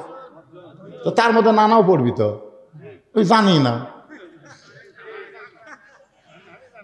কে রে নানা, কি নানা রে এটা রে? হ্যাঁ, ওনার মেয়ে আজীবন সদস্য। ও আচ্ছা আচ্ছা আচ্ছা, তো মেয়ে মানুষ আজীবন সদস্য। আপনি হতে কি হয়? আপনি হতে কি হয় আজীবন? আপনি একটা নতুন হয় না, হন হন, ওই একই কথা। মেয়ে 1000 টাকার আজীবন সদস্য, আজীবন সদস্যের টাকা এখানে নেওয়া হচ্ছে না। এখানে খালি কোরআন শরীফ, খালি কোরআন বিক্রি হবে। কারা কারা 500 টাকার কোরআন নেবেন? দেন ভাই, দেন, দেন ভাই রে, দেন। দাদা দাদি, নানা নানি, দাদা দাদি মাপবার জন্য একটু মহব্বত করে দিয়ে দেন। মাশাআল্লাহ মাশাআল্লাহ। কত আছে বাজার? 400 আজীবন। ও 400 টাকা দান করছে, আর 100 টাকা তোর কাছে নাই কাবা? দিলি একটা কোরআন শরীফ ভাই রে। ময়না, ও ময়না, দেখ দেখ পকেট হাতে দেখ, নাই আচ্ছা থাক, ওটা তোর কাছ তো, তুই যাবো কি দিয়ে তো বাড়ি এটি। হ্যাঁ, এরই নামই হচ্ছে জান্নাত বাবা। পকেটে সব পয়সা দিয়ে কয় হুজুর আমার বাড়ি এটি। 100 থাকলে না দেওয়া যাইতো না, আমরা 450কে কোরআনের মধ্যে ফেলে দিলাম। আল্লাহ একটা কোরআন দানের সওয়াব দান করে, তোরে কোন আমিন। আপনার মনে হয় ইরির ধান লাগান না, আমনের ধান আপনার লাগাননি, তাই মনে হচ্ছে। আচ্ছা বি কুঞ্চির, এই বি কুঞ্চির কারা কারা আছেন একটু হাত তোলেন তো দেখি। এই বি কুঞ্চির কারা কারা? কে আবার এই সাইডে হাত নাই করে, ওই কোনার দিকে হাত নাই করে, তোমাকে হাত নাই। বি কুঞ্চির লোকেরা যদি হাত থাকার পরও না তোলো, তাহলে হাতের মধ্যে কিন্তু সেই ভারী হবে, তুলবার পারবা না। লিল্লাহ তাকবীর, হাত নামাও। বিকুঞ্চির বাহিরে যারা তারা একটু হাত তোলেন। বাহিরে যারা, আচ্ছা বাহিরের লোক বেশি, ঠিক আছে। আপনারা বাহিরের লোক, এই এখন গামছা যাবে, ব্যাগ যাবে। এই বাবারা, এই তোমরা এখন ভিতরে এসে বসো। ময়নার আসো, আসো ময়না, আসো আসো। এক টানা ওয়াজ হবি, তারপর তবারক দেওয়া হবে। আসো বাবা, আসো বাবা, সব বাবা জানার ভিতরে আসো। ময়নার আসো। এই যে ফাঁকা যে জায়গা আছে, ফাঁকা জায়গার মধ্যে আপনারা আসেন, চাপে চাপে আসেন, সবাই সব চাপে আসেন। আসেন আসেন সামনে। এক জায়গা বসা মাত্র আপনার জান্নাতে সাক্ষী হয়ে গেছে। আর এক জায়গায় বসেন, ওই জায়গাও সাক্ষী হবে। কি মনে করতেছেন এটা বেহেশতের বাগান? যত জায়গা পাল্টাবেন, নবী যেখানে ফরজ পড়ছে সেখানে সুন্নত পড়েনি, যেখানে সুন্নত পড়ছে সেখানে নফল পড়েনি। সাহাবারা বলে হুজুর আপনি এত জায়গা পাল্টান, রাসূল বলেন প্রত্যেকটা জায়গার আমার সাক্ষী হবে। ধরে কোন সুবহানাল্লাহ। বেহেশতের বাগান এটা। মোনাজাত হয়ে গেলে আর কি বেহেশতের বাগান থাকবি? তাই এই জন্য সবাই আসেন, সামনে আসেন, জিকির করেন আর সামনে আসেন। লা ইল্লাল্লাহ লা ইলাহা, জান ওটা হাঁক দেন কি 100 টাকা দান, আদমরির ধান। আল্লাহ দানকে কবুল করেন। আমার পর্দার অন্তরে বসে যারা আওয়াজ শুনতেছে, এরা মনে মনে একটু রাগ করছে যে উলিদ বিন মুগিরার মায়ের সাথে কি আমাদের তুলনা করলো নাকি? ও মা, যারা পর্দার মধ্যে বসে ওয়াজ শুনতেছেন, আপনারা হলেন মা ফাতেমা। সুবহানাল্লাহ কোন না কেন? সাইয়্যিদাতুন নিসা আহলিল জান্নাহ ফাতেমাতুজ যোহরা নবীর সামনে দাঁড়িয়ে বলতেছেন, বাবা ও বাবা, আমার জান্নাতের ব্যাপারে আপনার খবর কি? রাসূল বলেন, ফাতেমা তুমি যদি মনে করে থাকো তোমার বাবা বিশ্ব নবী, তুমি বিশ্ব নবীর মেয়ে, এই হিসাবে তুমি জান্নাতে যাবে, এইটা কখনোই মনে করবা না। কারণ নবীর মেয়ে হওয়ার কারণে আল্লাহ তোমাকে জান্নাত দিবে না মা। জান্নাতে যাইতে গেলে জান্নাতের আমল করে তোমাকে জান্নাতে যেতে হবে। ফাতেমা বললেন, বাবা মেয়েদের জন্য জান্নাতের আমল কি? এই মেয়েদের মধ্যে আদায় হচ্ছে নাকি? কথা বলে কেন? মায়েরা চুপ করেন। মেয়েদের জন্য জান্নাতের আমল কি? আল্লাহ রাসূল বললেন, মা বেশি আমল করা লাগবে না, মাত্র 4টা আমল করবা। 1 নম্বর হলো 5 ওয়াক্ত নামাজ পড়বা ওয়াক্ত মতো। জোরে কোন কি মতো? মেয়েরা কিন্তু ওয়াক্ত মতো পড়ে না, এ কাজ কামে দোহাই দিয়া, কাজ কামে দোহাই দেয়া নামাজ দেরি করে। পুরুষরা যখন মসজিদে জামাত পড়ে, ওই সময় মেয়েরা যদি বাড়িতে নামাজ পড়ে, পুরুষের সমান সওয়াব আল্লাহ নারীদেরকে দান করে দেবে। পুরুষরা মসজিদে যায় নামাজ পড়লে 27 গুণ পাবে, আর মেয়েরা পর্দার ভিতরে নামাজ পড়লে আল্লাহ 27 গুণ সওয়াব দিয়ে দিবে। এ কথা হযরত উমর বলেছেন। উমর, কারণ আল্লাহ রাসূল যখন ছিলেন তখন মেয়েরা মসজিদে নববীতে গিয়ে জামাতের সাথে নামাজ পড়তেন। আবু বকর রাদিয়াল্লাহু যখন খলিফা ছিলেন তখনও মেয়েরা মসজিদে নববীতে গিয়ে জামাতে নামাজ পড়তেন। কিন্তু হযরত উমর যখন খলিফা হলেন তখন দেখলেন যে পৃথিবীর তো বিশাল এরিয়া নিয়ে মুসলমান, বাংলাদেশের মতন 96টা দেশের খলিফা ছিলেন হযরত উমর। জোরে কোন সুবহানাল্লাহ। হয়তো মক্কা মদিনা, মক্কায় আল্লাহর ঘর, মদিনায় রাসূলের রওজা, এই এরিয়ার মধ্যে হয়তো পর্দা ঠিকই থাকবে, কিন্তু অন্য এরিয়ার যদি পর্দার খেলাফ হয়, এই দিন ওমর ফারুক বললেন, এখন থেকে মেয়েরা বাড়িতে ফরজ নামাজ পড়বে, মসজিদে জামাতে নামাজ পড়া লাগবে না। এই কথা যেই কইছে ওমর ফারুকের বউবাদী, বউ বলতেছে আপনারা কি আইন করলেন? আমরা নবীর সময় মসজিদের নবীতে জামাতে নামাজ পড়ছি, আবু বকর রাদিয়াল্লাহু সময় পড়ছি, আপনি আবার কি আইন করলেন? ওমর ফারুক বললেন আমি যেইটা করলাম এটা করলাম। বলে আপনি কেমনে করলেন? বলে এই বউ কথা বেশি করিস কেন? আল্লাহ রাসূল বলেছে আমার পরে কেউ যদি নবী হতো লাউ কানা উমর। সুবহানাল্লাহ বলেন না কেন? তারাবির নামাজ 20 রাকাত, এটা হযরত উমর জামাতের সাথে চালু করছে। উমর এ আহলে হাদিসরা কয় 8 রাকাত 8 রাকাত, নবী তো আর 20 রাকাত। আরে নবীর কথা উমর তোরা মানবি না? উমর কে? তো বউ কয় না আমি জামাতে নামাজ পড়বই। উমর ফারুক দেখলো রে সবাক বুঝান যায় কিন্তু বউক তো বুঝান যায় না। তো এশার নামাজের আগে হযরত উমর বের হলেন, একটা গাছের সাইডে লুকে থাকলেন। বউ একের হাব্বা জুব্বা ঘোমটা টমটা দিয়ে পর্দা টর্দা করে মসজিদের দিকে আসতেছে। উমর ফারুক এক দৌড়ে দেয়া বউকে একটা চাপা দিলেন, এরকম ধরে একটা চাপা দিয়ে আবার দৌড়, মানে কিছুই কয়নি, খালি একটা চাপা দিয়ে দৌড়। বউ আর মসজিদে যায়নি, বাড়ি যাচ্ছে। উমর ফারুক নামাজ পড়ে এসে বললেন কে গো জামাতে গেছিলে? না যাওয়াই ভালো। না বলে কি? না না কিছু হয়নি, না যাওয়াই ভালো। আপনি তখন কইছেন না যাওয়াই ভালো, কি মনে করতেছেন? এখনকার মেয়েরা যদি মসজিদে জামাতে নামাজ পড়ার আসে মাঝে মাঝে দুই একটা চাপাও খেতে পারে। ধরে কোন কথা ঠিক কথা বলেন না কেন ভাই? হ্যাঁ সেই দিন পড়বে যেদিন কোরআন দিয়ে বাংলাদেশ চলবে, পর্দার আইন পুরোপুরি চলবে। ধরে কোন কথা ঠিক কি না? সেদিন মেয়েদের জন্য আলাদাভাবে পর্দা দিয়ে মসজিদ করে দেওয়া হবে।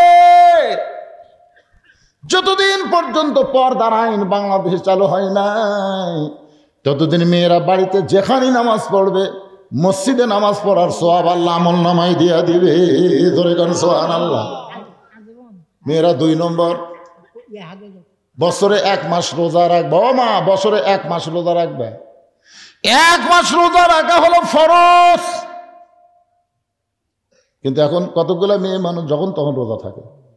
এখন ঠান্ডার দিন, রাত্রেবেলা মুরব্বীরা আছে কি কই, রাত্রেবেলা বোঝেন না পানিও ঠান্ডা, গোসলও কষ্ট। দুপুরবেলা একটু বলতেছে আসো গো একটু খেলা করি, বউ বলতেছে রোজা আছি রোজা আছি। আমি কই কে রে এটা কিসের রোজা? আপনি জানেন না মাঝে মধ্যে রোজা থাকি। আল্লাহ রাসূল বলেছেন শুধুমাত্র ফরজ ছাড়া যতগুলো ইবাদত করবা স্বামীর হুকুম নিয়ে করা লাগবে। স্বামীর হুকুম ছাড়া নফল নামাজ নফল রোজা পর্যন্ত করা যাবে না। যদি নফল নামাজে কোনো বউ নিয়ত করে আর স্বামী যদি ডাক দেয়, নামাজ বাদ দেয় স্বামীর ডাকে উত্তর দেওয়া লাগবে। শুধু ফরজ নামাজ শুরু করলে স্বামী ডাক দিলে উত্তর দেওয়া যাবে না। কারণ রাসূল বলেছেন আল্লাহর পরে কাউকে যদি সেজদা দেওয়ার হুকুম থাকতো তাহলে প্রত্যেকটা বউকে বলতাম স্বামীর পায়ে সেজদা করো। এই হাদিস দ্বারা নবী বুঝাইলেন আল্লাহ ছাড়া কাউকে সেজদা দেওয়া যাবে না। কিন্তু আল্লাহর পরে মেয়ে মানুষের কাছে সবচাইতে দামি, সেই দামি হলো তার স্বামী। যেরকম কি এই কথা ভালো করে শোনেন, মেয়েরা কথা শুনতেছে না, কান্দে শোনো। স্বামী গুরুত্বই দেয় না, স্বামী বাদ দিয়ে জান্নাতে যাবে, অতই সোজা। স্বামীকে মানতে হবে মেয়েদেরকে বেশি। আল্লাহ নবী বলেছেন স্বামী যদি হুকুম না দেয় তুমি বাপের বাড়িও যাবার পারবা না। আবার নবীর স্বামীদেরকে বলেছে তোমরা নিষ্ঠুর হইও না। সুবহানাল্লাহ কোন। 3 নম্বর হলো পর্দার ভিতরে থাকতে হবে। রোজার পরে মেয়েদের 3 নম্বর আমল হলো পর্দার মধ্যে সতীত্বের হেফাজত করা লাগবে, পর্দার মধ্যে থাকতে হবে। নামাজ 24 ঘন্টার মধ্যে 5 বার পড়লেই হবে। রোজা বছরে 1 মাস করলেই হবে। স্বামীর খেদমত যখন স্বামী চায় তখন খেদমত করা লাগবে। অযথা খেদমত করলে স্বামী বিরক্ত হবে। যেরকম ঠিক কি না? কারণ জিনিসপত্রের যে দাম, স্বামী কিন্তু সবসময় এখন একটা টেনশনে থাকে। এখন বউ আসে রাত্রেবেলা গাও টিপতেছে, বুঝতে বউ যদি গাপ টিপ বুঝতেছেন তো কি চাচ্ছেন।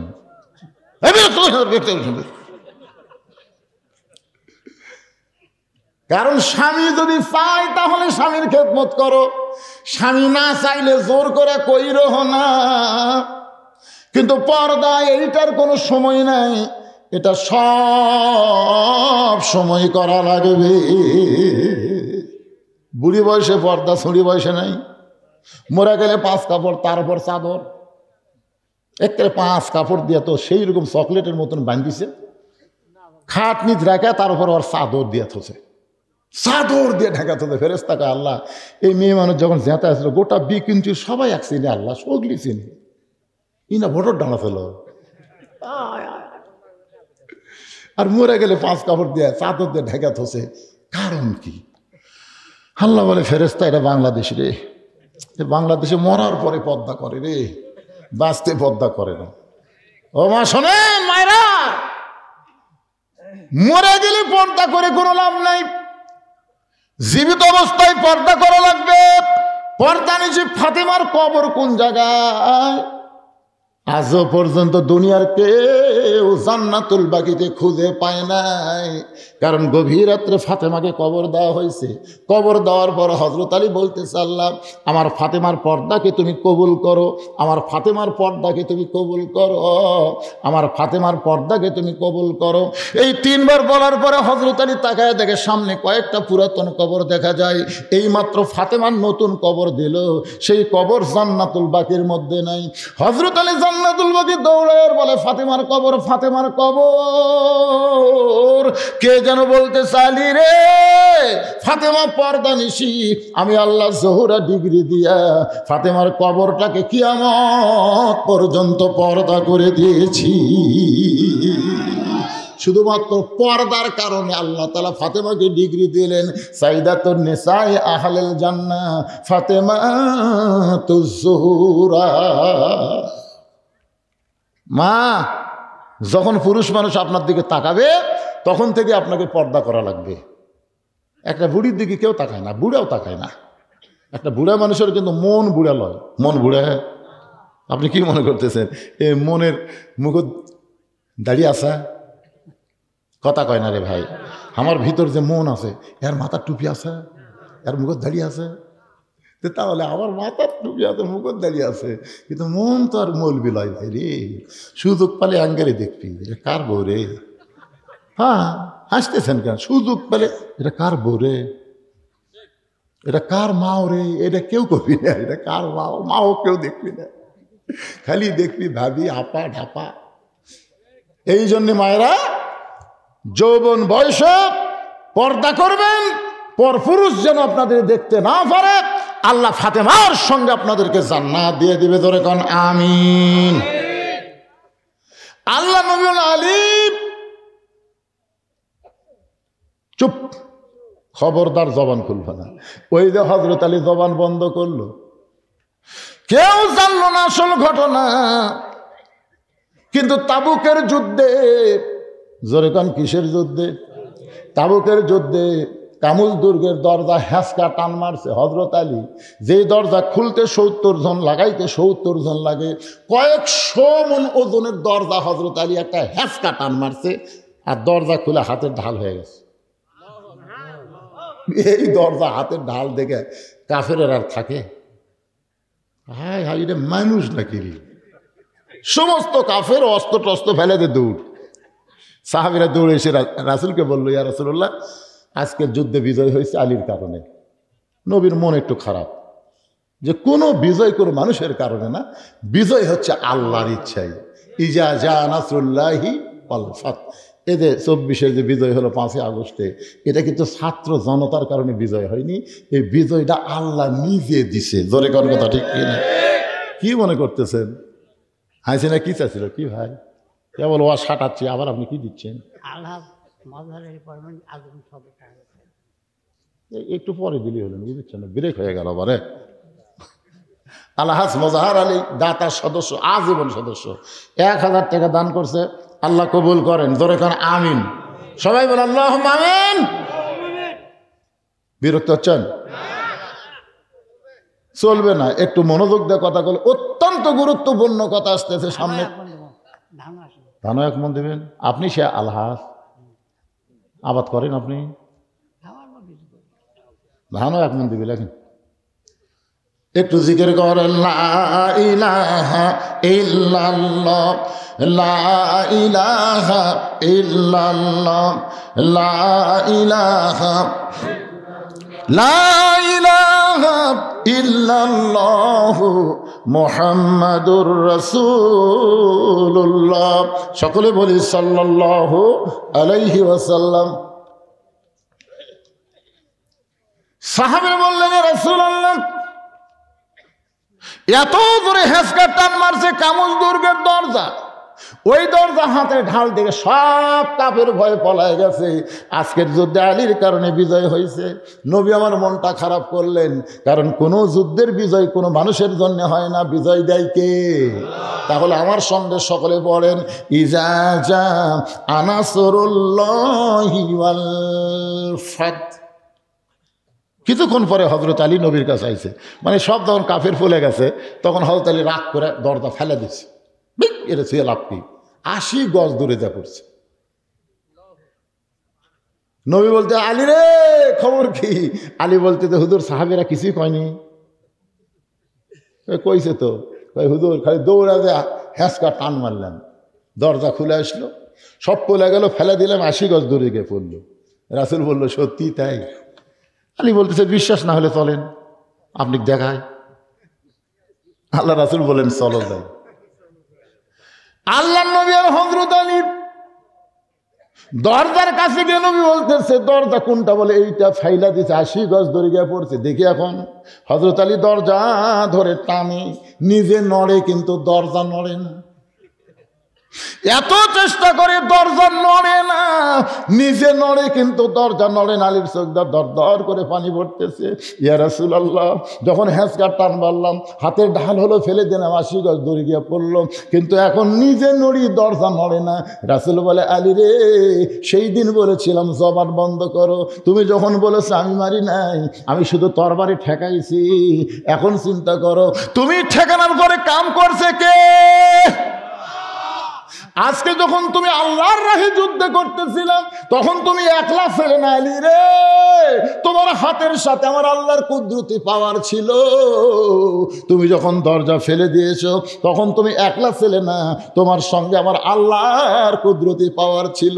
কিন্তু এখন দরজা টানতেছো, তুমি একলা হয়ে গেছো, তোমার সাথে আর আল্লাহ নেই। কাফের বেঈমানদের বিরুদ্ধে মুসলমান যখন যুদ্ধ করবে, ইমানের বলে বলিয়ান হয়ে, তখন মুসলমান একলা থাকবে না, মুসলমানের সঙ্গে আমার আল্লাহ থাকবে। তাহলে ভালো 15 দিনের জন্য বাংলাদেশকে দখল করতে পারবে না।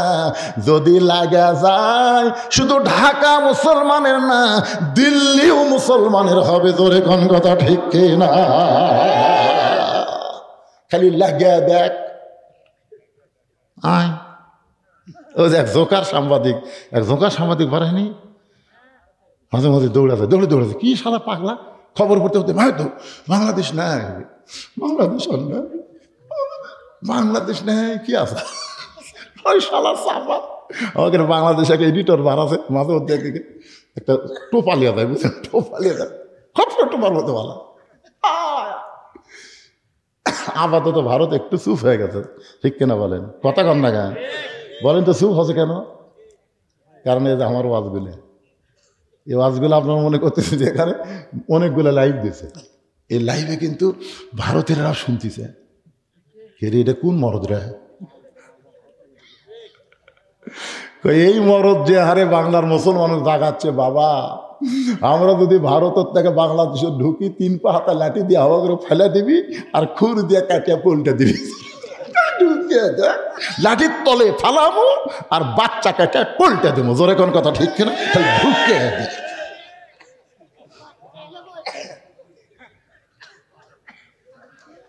ইজা আসাবাতুহুম মুসিবাতুন ক্বালু ইন্না লিল্লাহি ওয়া ইন্না ইলাইহি রাজিউন। আর যখন তোমাদের উপরে বিপদ আপদ মুসিবত আসবে তখন তোমরা বলবে ইন্না লিল্লাহি ওয়া ইন্না ইলাইহি রাজিউন। আমাদের কোনো বিপদ নাই, ইমানটা যদি আমাদের সঙ্গে থাকে আমাদের কোনো বিপদ নাই। জোরে কোন কথা ঠিক কি না? কোন বনের পাখি তুমি আইলা রে কোন বনে, আবার কোন বনেতে যাইতে হবে পড়ছে নাকি মনে। কিন্তু যেদিন ডাক পড়িবে কবর মাঝে যাইতে, জোগাড় কিছু করছো বন্ধু তার মাঝে বিছাইতে। ডানে কবর বামে কবর, ডানে কবর বামে কবর, নিচে কবর আছে যে, উপর দিকে চাইয়া দেখো বাঁশের ছাউনি দিছে কে। এমন আজাব দিবে রে ভাই, এমন আজাব দিবে রে ভাই, কবরের ওই মাটিতে গলা ফেটে রক্ত ঝরবে চিৎকারে ওই চোটেতে। কিন্তু সেদিন ডাক পড়িবে কবর মাঝে যাইতে, যে কোনো সময় আমাদের মৃত্যু হবে। ঠিক কিনা বলেন? আজকে এখন রাত 12:30 পার হয়ে গেছে, দীর্ঘ রাত হয়ে গেল। ফজরের নামাজ কারা কারা পড়বেন না? না না না, হাত তুল। কারা কারা পড়বেন না তাই বলতেছি, একজনও নাই। আপনাদের এলাকাতে এবার আমার ওয়াজের কলের আস একটা দুটা ওয়াজ লেনি ভাই, মানে আগে তো করবার দেয়নি। এটা আপনাদের গাঁয়েরই সূর্য সন্তান, এখন কয়েকটা দাওয়াত করবার উঠপারে দেয়নি, বদলে চলবে ডাহারা জাকার। আর সে মোর্শেদ ভাই নাই, তার গাওতে যে আমি কাম বানে দিয়ে যাচ্ছি দরকার। ঠিক এই বছর আপনাকে কুমড়া কুমড়া আছে মাহফিল, 7 তারিখ আছে কুমড়া, আর 17 তারিখ আছে মাটি হাঁস। ফাটাফাটি হবি জোরে কন কি ঠিক কেন কথা কর না কেন? এই পাগলা 10টার আগে আমাকে তুলে না দিলে আমি উঠবো কে কেন?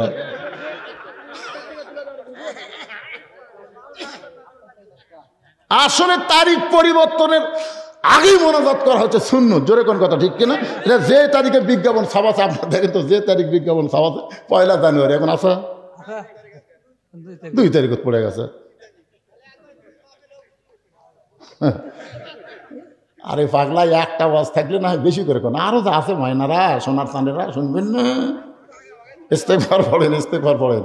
ফজরের নামাজ জামাতে আদায় করা লাগবে। আস্তাগফিরুল্লাহ পড়েন, আস্তাগফিরুল্লাহ রাব্বি।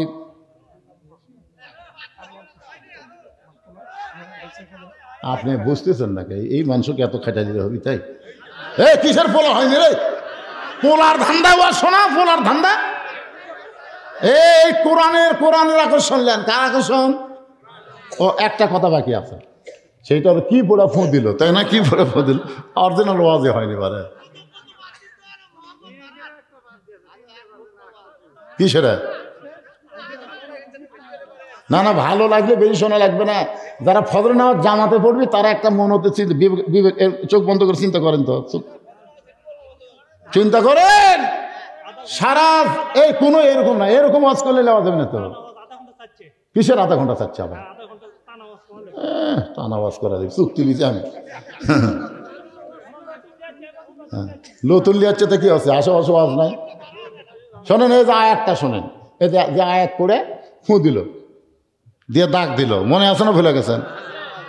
আপনি সে আয়াত পড়ে এক মুষ্টি চারির মধ্যে এক মুষ্টি বালির মধ্যে নিয়ে বাড়ির চারিধার ফিকে দিয়ে দরজা খুলে ঘুম পাড়বেন, ঢুকবি না। যে রাস্তা দিয়ে যাবেন বুকের বোতাম খুলে ফু দিয়ে চলবে।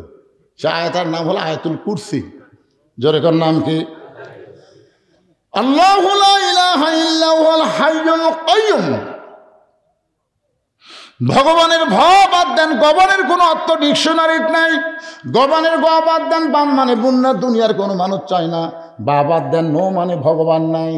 আর আমরা যাকে আল্লাহ বিশ্বাস করি, আয়াতুল কুরসির প্রথম আল্লাহ বলেছেন আল্লাহু লা ইলাহা ইল্লা হুয়াল হাইয়ুল কাইয়্যুম। যদি মন চায় আলিফ বাদ দেন, লিল্লাহি মা ফিস সামাওয়াতি ওয়াল আরদ। আবার যদি মন চায় লাম বাদ দেন, লাহুল মুলকু ওয়া লাহুল হামদ। আবার যদি মন চায় লাম বাদ দেন, হুয়াল্লাহুল্লাযী লা ইলাহা ইল্লা হু। সেই আল্লাহকে আমরা বিশ্বাস করি। আল্লাহকে বিশ্বাস করলে 5 ওয়াক্ত নামাজ ছাড়া হবে না, কারণ রাসূল বলেছে লা সালাতা লা ঈমানা, যার নামাজ নাই তার ঈমান নাই। ধরে কোন যার নামাজ নাই তার কি নাই? কথা কন না কেন? নামাজ নেই কি নাই? যারা মাগরিব এশার নামাজ না পড়ে ওয়াজ শুনতেছেন, এদের কাছে রাত 1টা কি আর 12টা কি আর 3টা কি? কারণ এদের কাছে তো ফজরের কোনো টেনশন নাই। আপনি কি জানেন, শুধু ফজর নামাজ যদি না পড়েন তাহলে খবর কি? মান তারাকা সালাত মুতাম্মিদান ফাকাত কাফারা। ইচ্ছা করে যারা একটা ওয়াক্ত নামাজ বাদ দিল তারা আল্লাহর সঙ্গে কুফরি করলো। তাহলে চিন্তা করেন ভাই, রাসূলকে প্রশ্ন করা হলো, ইয়া রাসূলুল্লাহ 5 ওয়াক্ত নামাজের মধ্যে 3 ওয়াক্ত তাড়াতাড়ি, আসর মাগরিব এশা, এই 3 ওয়াক্ত তাড়াতাড়ি, কিন্তু এশা থেকে ফজর, ফজর থেকে জোহর, এই 2 ওয়াক্ত লম্বা কেন?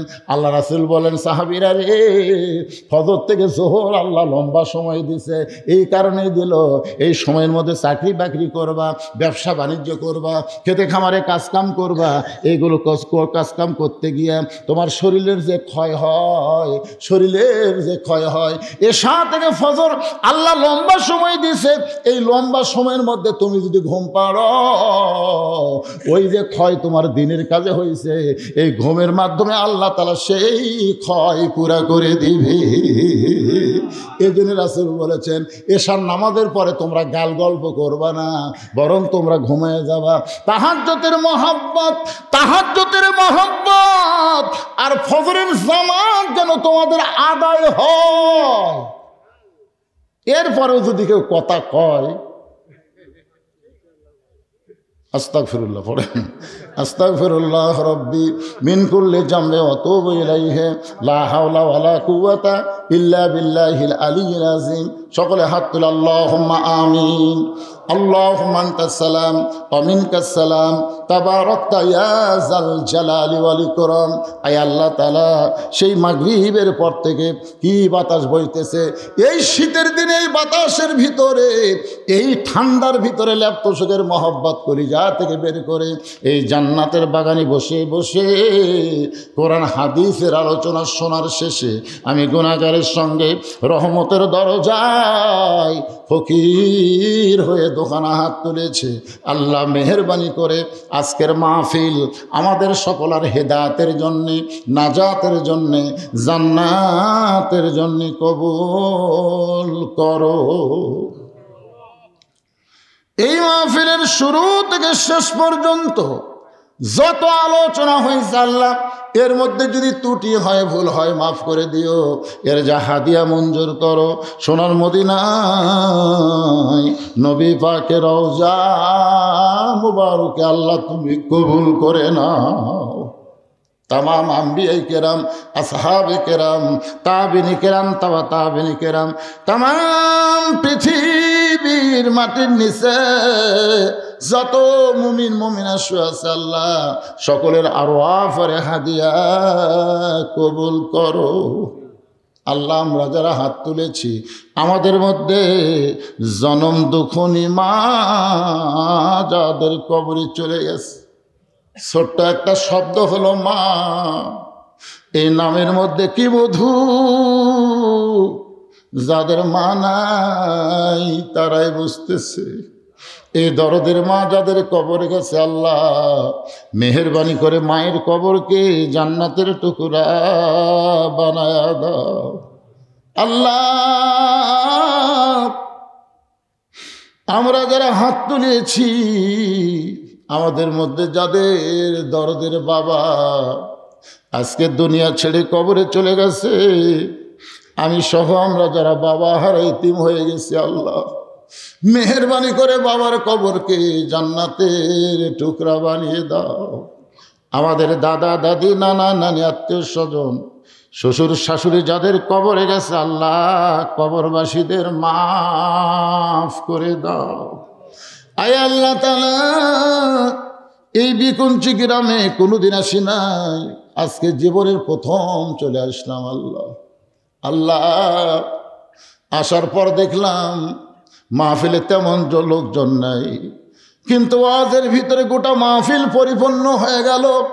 ঘন্টার পর ঘন্টা তোমার বান্দা বান্দিরা কোরআন থেকে আলোচনা শুনে আখেরি মোনাজাত আমার সঙ্গে হাত তুলে আমিন আমিন করে। আল্লাহ এই গ্রামের এই মাদ্রাসাকে কিয়ামত পর্যন্ত কবুল করে দাও। আল্লাহ এই মাদ্রাসার জায়গা দিয়ে মাদ্রাসা গড়াই আজকে যারা কবরের ঘরে চলে গেছে এ মাদ্রাসার উসিলায় তাদের কবরটাকে জান্নাতের টুকরা বানায় দাও। আল্লাহ, এই মাদ্রাসার সভাপতি, মাদ্রাসার সহসভাপতি, মাদ্রাসার সেক্রেটারি, মাদ্রাসার কেশিয়ার, মাদ্রাসার মোহতামিম, মাদ্রাসার ওস্তাদ, তালবে এলেম, যে দুইজনের মাথায় পাগড়ি দেওয়া হলো, আল্লাহ সবাইকে তুমি কবুল করে নাও। আল্লাহ, তোমার নবীর এতিম ঘর মাদ্রাসাকে লক্ষ্য করে নগদে বাকিতে যারা দান করেছে, আরও যারা দান করবে, আল্লাহ সকলের দানগুলোকে জান্নাতের বিনিময় হিসাবে কবুল করে নাও।